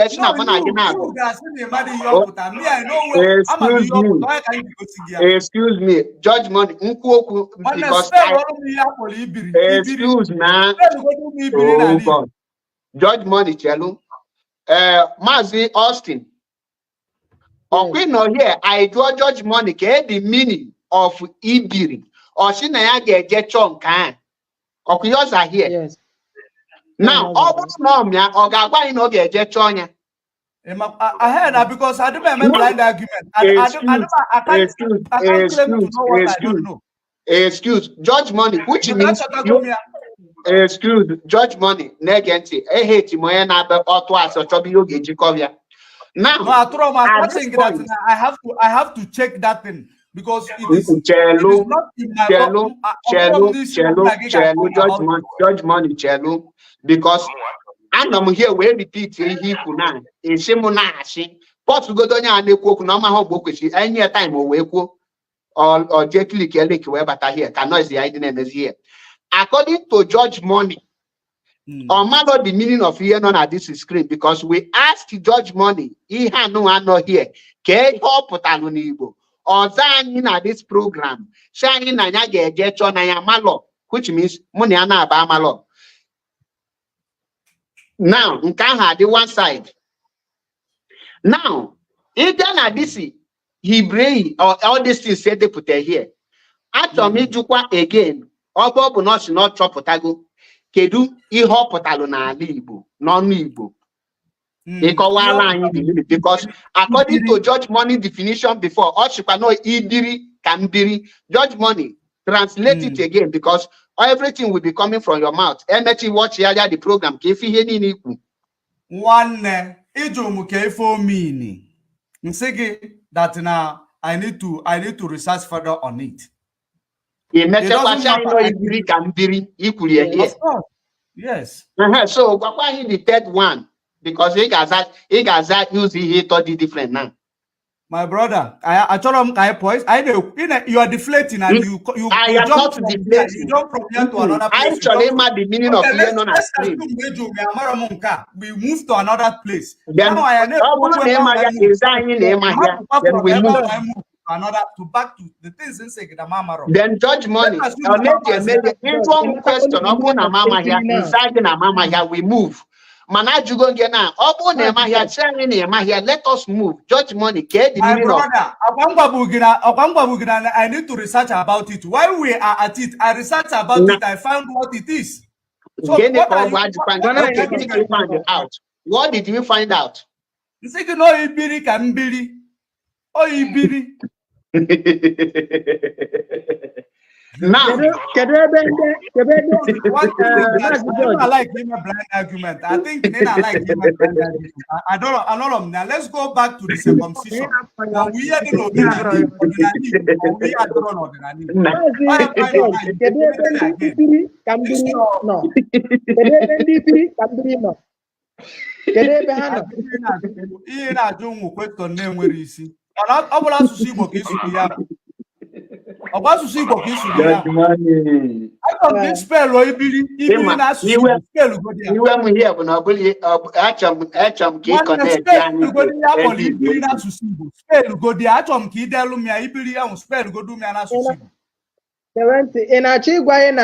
since ndị ọcha kọrọptụrụ ibiri ka mbiri into Hebrew, akụkọ ahụ ha kọrọ si ndị agha shi ebe Kenan bịa na Kemet na ọ bụghị eziokwu. Onye ọcha nwere na-asị mgbe ọwụna na-asị akụkọ ahụ ha kọrọ, onye kọrọ dị akụkọ. Akwanye iji enye references here kemgbe. Let me clear it up. This book about Bible was first written in a scroll. A scroll, the first What place language? we found scroll Which was language? Huh? Which language? Which language? Which language ka edere na those scrolls? Edere na asụsụ anyị na-asụ asụsụ amụna gị na-asụ ka edeli ya na the scroll within insibidi before the translation began, before the collectors started collecting the manuscript.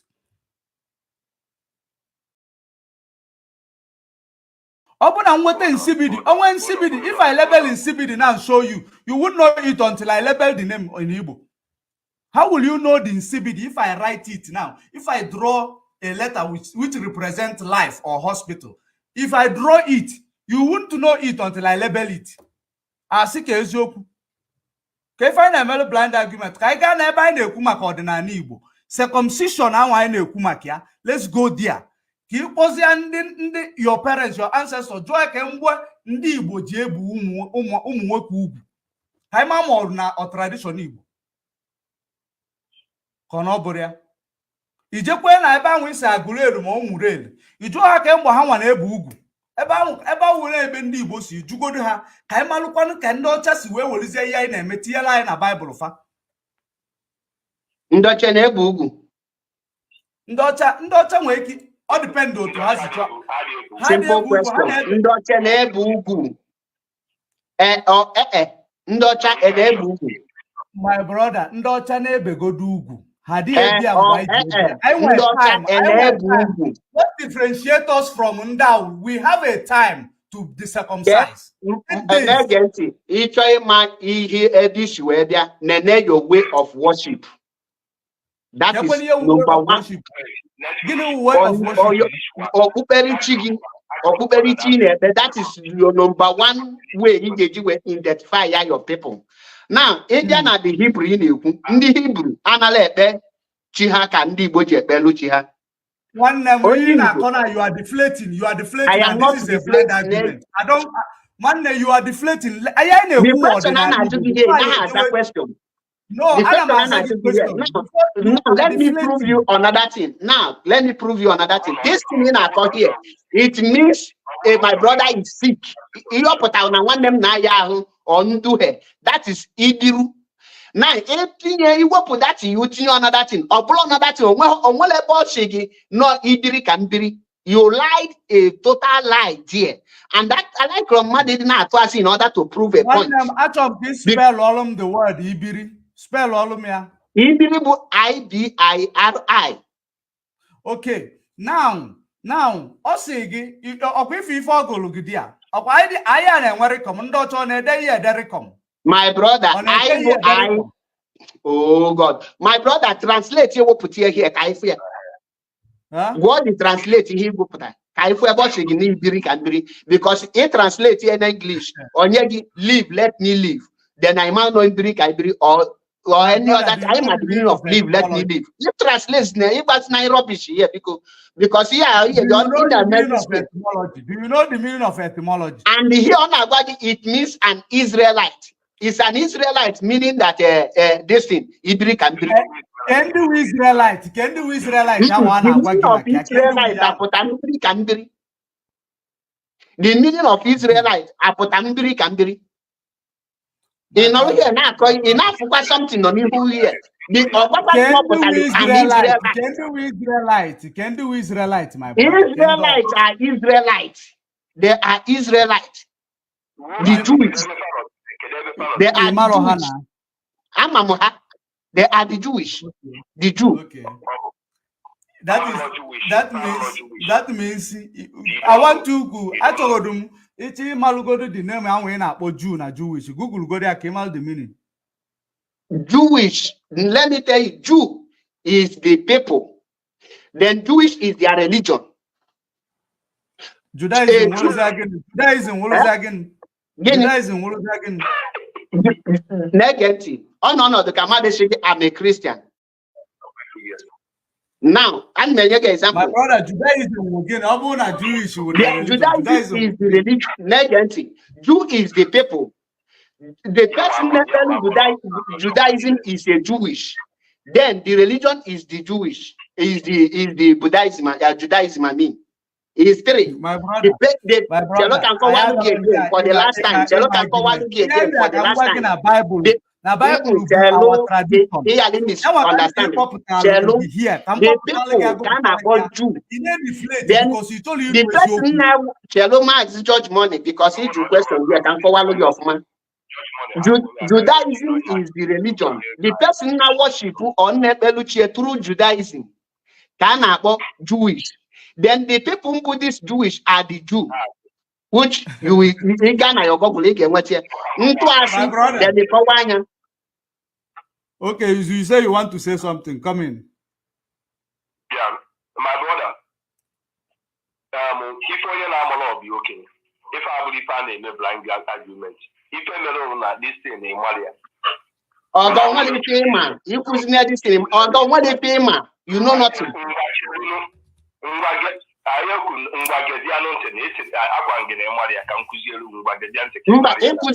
Call the rubbish because according to Bible.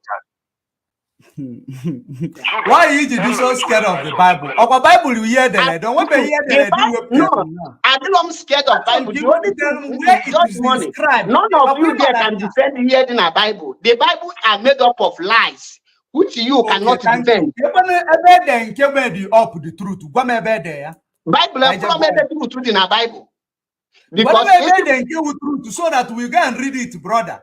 You don't need to go and read. You need to go and find out. My brother, any history that is not inscribed, an inscription. Now, okay, do you want to tell Hebrew needed believe in history? That means you believe that Mongo Park discovered the River Niger is in the history, right? Yeah, also not the lies. You can't call it a lie. You can't call it a lie. You can't call it a lie. Is it upon in our history or on our history? On our history.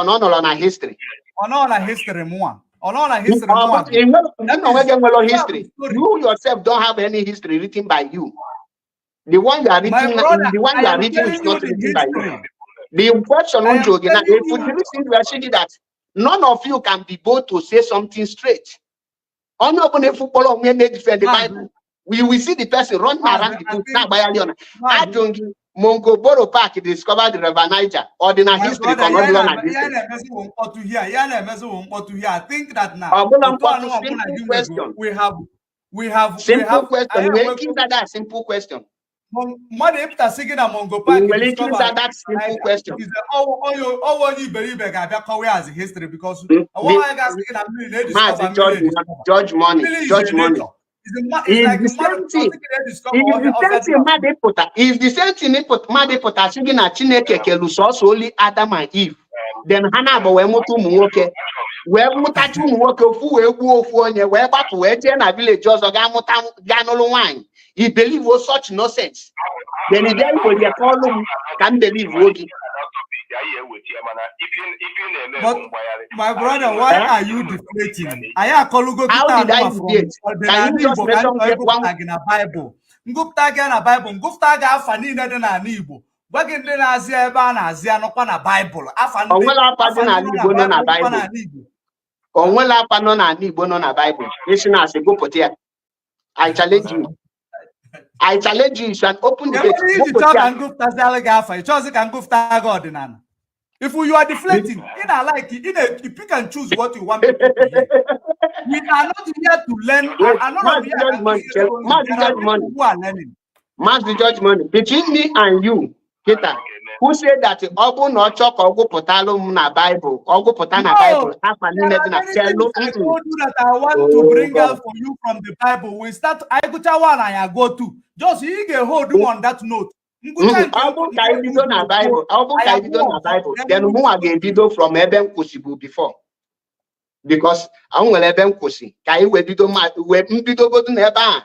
Kai we video mo again video because some will Eben sin as Satan creatively evil. Which I quoted Bible to you to prove you wrong. We are running around. We are not getting to any other place. Bible. We will start from beginning. Then you can go put here. Then you can go put all get Bible, but you don't want them to learn because you want to hear what you want. Comment section go now. Each on go share the comment in on a comment section. Now from beginning to the end because some of them I see that you are confused, some I see that you are ignorant, some I see my brother, I don't expect people in the comment section to agree with me. That's why when did the ignorant and when did the two ignorant on a comment section when intelligent and they people like to talk first. My brother, listen, judgment. On the question and the answer. Yeah, but a question and the answer. And no, but not when you are asking me something. I want to give you a consistent evidence. You are now deflating to another thing. Each cannot dissect. Is this a phone? No phone. This is a donkey. Then Ungagwa people, this is a donkey. Or this is a dog. Or if you say it's not a donkey, you show me proof. That's why you actually for me to show you that Ndi Igbo na Bible. Kaiga na the book of Genesis. Because a proof I just say na Bible in a also. Mo about Bible also. Mo judge money column Mali Bible. E column Mali na Bible. Bible also Bible what I cannot agree with you is for you to lie with the Bible. You lied with the Bible and I corrected you. That's why Mazi just into a singing gagas na Bible. Makane mali na Bible. No, Mazi Austin, for example, okay, Mazi judge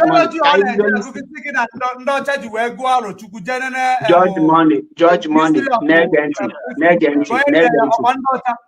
My brother, I think we here na Mazi here now with you, Maka. I think I call lawyer day. You need the Mazi now. Email program. Email why Dalumpeli just correct them on your own program. I will say my photo. I will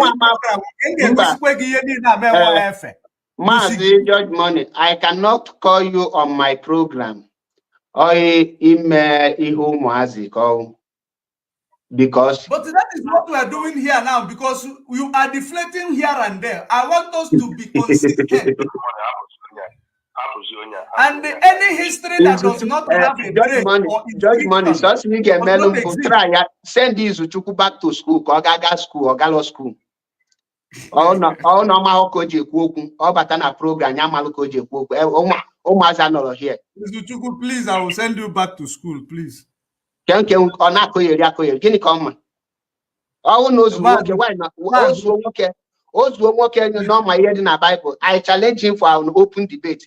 on a neutral platform. Ki host woman ya. That is only proof. It's an open challenge. Gini konya man.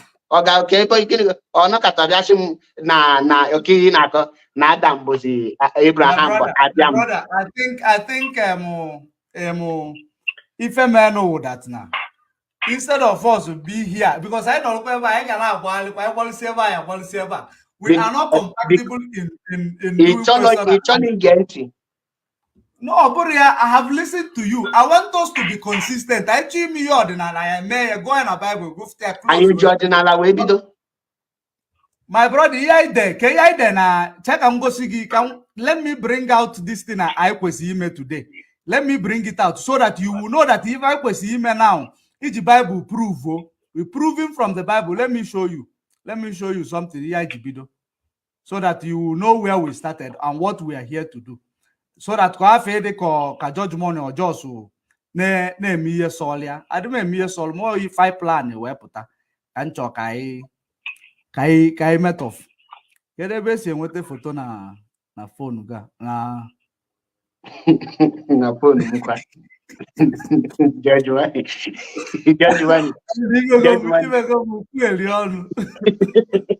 You want follow me.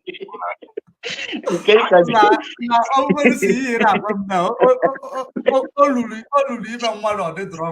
But if you host your program, neither boy invite or boy command because anyway. Only look a boy. Mba, only an asanduko okay, man, you're not putting on Nasanduko Mazi. One get atom I whip that banner that banner for that ego is that ni waste run a Bible. So I was using a Bible web power. Man, judge money. The first question on Jogi here, get this program, Mission Bido. The first question on Jogi will get one keyboard you bido. Okay, man, we watch this program for now, and there be now unfold like an egg again. So that topic I put here, I don't get the question, but he was unable to prove it. Because each year, we do na Satan do if he mota evil. Reproduce. If that now that question, me just to call a question which bring all these things. Now, jogi, Mazi judge money, makaibo. He connect here the dot, but you failed woefully to connect the dot. No, you are the one who took us to the beginning. You are the one who took us to the beginning because you want us to believe that the Bosinenuda. After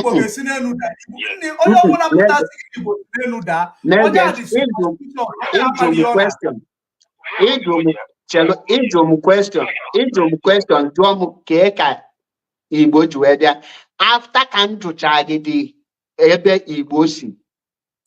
He welcome that na Iboshi from God and everything. Then after Kiko Waters, we welcome to go to Eda. Again, we were to question where because Abangi na Eri was created by God. Ijuamo how? Nshigide created as a full human being. Ijuam a career or just Danenu or Sheba. Which him and I hear to irrelevant question between God and man.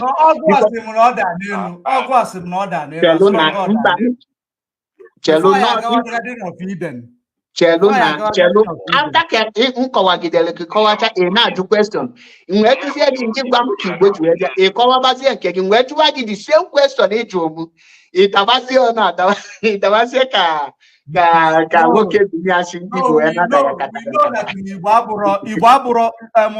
Eri abro first man wa.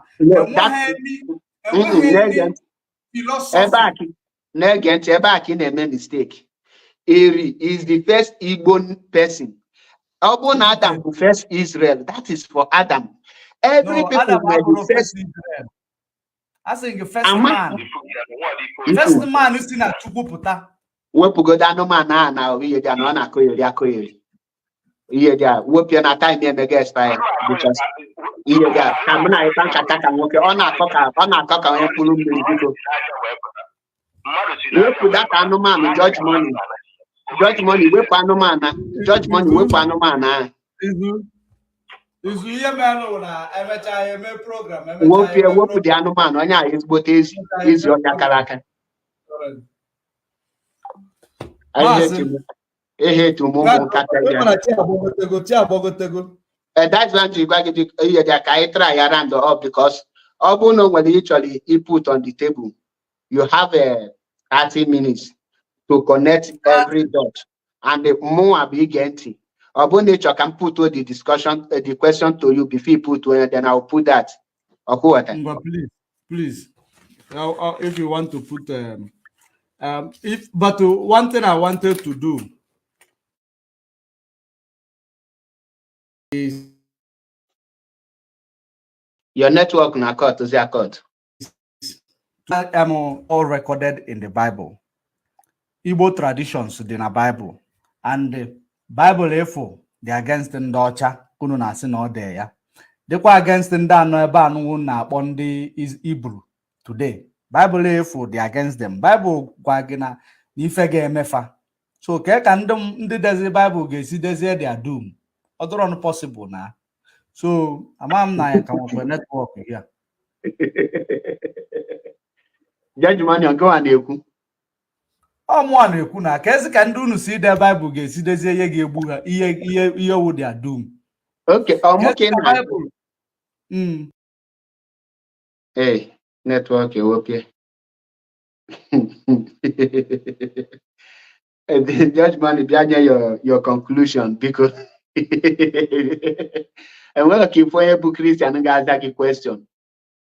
I try to give them I wouldn't watch it for now. Most of the argument I just negative. We put my own point. On your question, actually not their conclusion and then I ran up.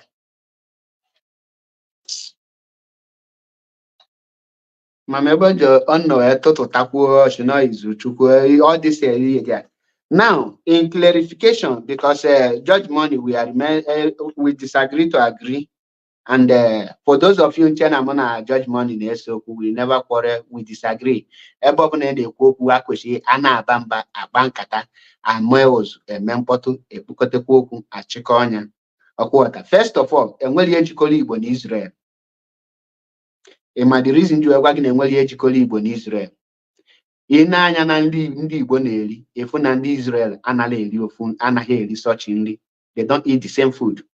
Now, in the way of the tradition ndị Igbo, if no yite honk Israel, if you can the Igbo dia worship their chukwu, their God, if no onweho in any way related to ndị Israel. Onye Igbo chọọ ifelu chie, ịchọ ikpelu chie, no matter how it is, oge etinye lile ọjị n'efere, ọjị ka ndị Igbo ji ekene chukwu. Enwere onye Igbo ebe ọ kata ọchị gị na ya na-aga ọfọ without ọjị. And they are the from time memorial. So HM not Judge Money when join a question or connect all the dots. Mana nke bụ na okwugidere okwu na China ekwensu bịa tụnye if ime na ọlụ Adam tụnye if ime ndọkpọrọ reproduction. Ịnụ mana amala m reproduction na ịsụọ reproduction n'Igbo. Reproduction dị HM nọ ịmụpụtara ụmụ. So mana ihe ga-eme bụ na let me call him because give what he said. I can know from now and malo ihe man or the kadati a Google.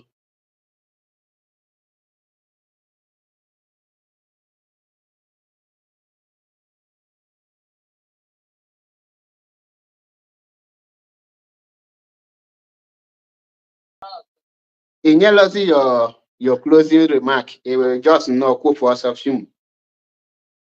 Okay, because I think my network cut them up. What is even the day is that now I think what we need to do is that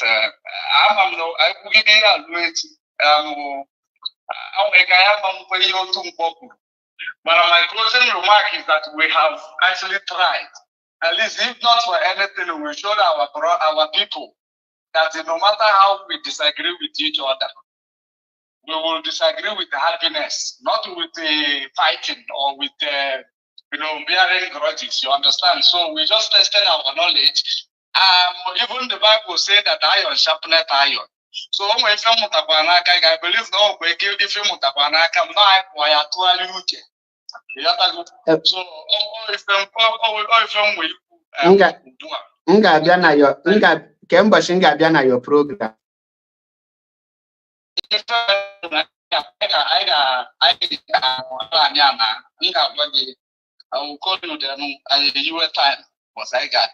Okay, mana biko obu no question and answer ka obulu question and answer ka ya lebu nke ebe ajo question. Ikola nke kwesi ju eto if ime.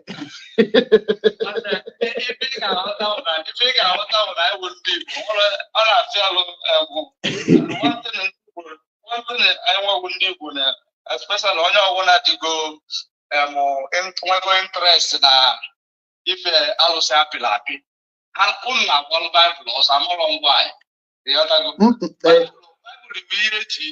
many ilu where the Bible lawyer guy and this what I read and I thought to go most of the thing I tell a Bible because Bible taught how Bible taught our fact. The other Bible taught our fact. Mazi Judge Money. Christianity books. Mazi Judge Money. Iye me onoge si we dey because akwụkwọ nsọ na-ekwu okwu ihe anyị ji ahapụ ulu na akwụkwọ nsọ bụ na unu na onwe unu bụ dị akwụkwọ nsọ amala ihe dị n'ime. Ọ dị ka n'ịma ihe dị n'akwụkwọ nsọ isi anyị ka anyị gaa n'akwụkwọ nsọ like ọ na-ekete bịa gwa m that na ekwensu to if ime ikpu isu anya na English ọ bụrụ reproduction of ya then I hear that n'onyu a create evil mmeme n'ụwa then quote zielo gị the Bible I ebe Chineke si n'onyu a ji aka create kwa n'onya bụ evil na ọ bụrụ na ekwensu je tụọ if ime so nke ahụ acha then so mba enwele emelilongi mba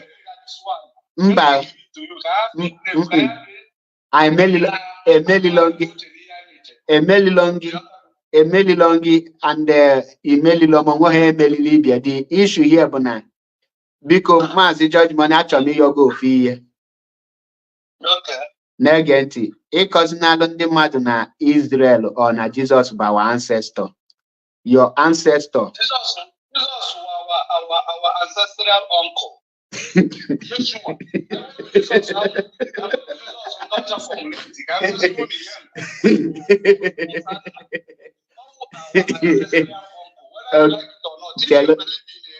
Chelu nna m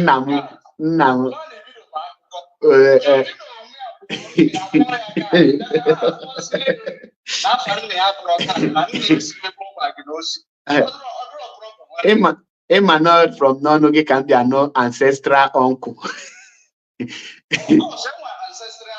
So I'm Tagomuka Chini Nenga that name ancestral uncle by Judge Money. Masqua no more. So but Judge Money Kaira Punkana time Adlozi ekwetem na nka because if we muama argument ihe na mala no be maka ancestral uncle nke ngeji mebe obido mana ihe ma bụ ancestor and the ancestor bụ my forefathers obulo my uncle's fathers my uncle father bụ ancestor to them no bulo to ihe there so in other words biko ihe nchọrọ ịyọ gị bụ biko akọzinala anyị na ndị Igbo all this Abraham ije iwete ka o si ada si na Abiam iwete Jacob si na Yakobi Nweta Moses kpọọ ya mmụọ ochie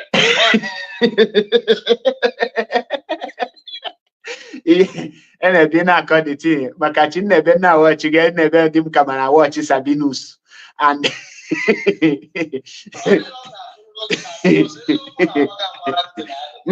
eziokwu na-afụ ndị na-achọ ka ha jefewe ihe apịrị apị ihe mmadụ were aka ya create ya pita anya ọ na-akasị ụbọchị anya chie na-eme ya otu ọrụ na-atụkwa na ndị ọcha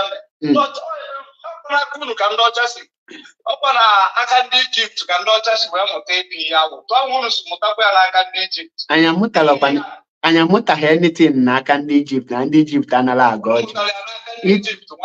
ọjị ihe mebu na m ga-abịa na your program anyị ga-akpa nke a na program gị ngịnwa ga-abụ the host dade maka na mmụọ ga-abịa biko m ga-like njụ ese ka aza anya because enwere ihe na-akọ nnada ha aghọtacha so m ga-rapụ gị here kene ndị Biafrans and other people gere anyị ntị ka m rapụ gị ka ị gachi ike. All right, great and wonderful people of Biafra, they won. Those who did not understand our language, I think in the next, if we are going to come next time, we are going to try to make it. I swear we speak it in English. So I get used on the next one. So I get used on the next one.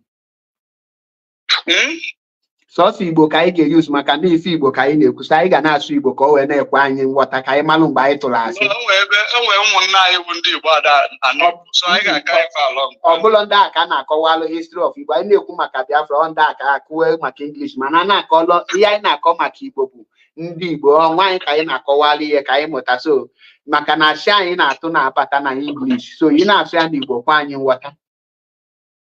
My brother, for that, you wait till we go back a clock, so I feel the boss. So what I got see I am a card. Thank you. You don't want to go see where they join West Pessoline. We may find me. I got them to can't come by for what they Biafra. Above if I catch a see Fauna, I got amụta eziokwu wee na-eso eziokwu anyị ga-afụ onwe anyị n'anya dịka anyị si anyị ga-afụ ụmụnna anyị n'anya dịka anyị si fụ onwe anyị ọ bụ ife wude ihe kacha mkpa etiti anyị wụ ndị Igbo ekele m unu ndewo nwa Chineke daalụ ya ma alụ gị mma ndewo Biafrans and lovers of freedom ndị na-eche na o nwere ndị sere okwu here let me make it very clear to everyone. Nobody quarreled here and nobody fight here. What we did here is to disagree, to agree. And all no will be ija fighting aga no. Sorry to disappoint you. Judge Money is a bona fide Igbo man. He says Boto only Igbo Kalaka and more no here but is Boto Mwafi Igbo Kalaka. And the Mona Judge Money and her and this kind of program, if for this argument, na tokwanya na another argument ga kanka Canada. Makaniya no zeketabu. Onye ọbụla unu ekwetere na ihe dia. Nnukwala opinion kama nga apụta ka m bịa kọba gị ọnụ or bịa kwuo ihe dia. Meg invite or email invite. And I made the argument once and for all. Nke anyị metata bụ argument nke tata bụ just a question and the answer. Mana maybe our next one ya bụ pure debate. Organ will put fat and figures. Ya will put fat and figures. And then we'll get I may another person right. And then to come here, we can one night okay Austin, who tried his best to elaborate us the more because our brother Austin make a whole lot of point, which more pick. He made a whole lot of point. And then to come here, we now on the Christian. Ndị kwelu na Jesus ka ha mụta ka eji ekwu eziokwu biko mụtanụ ka eji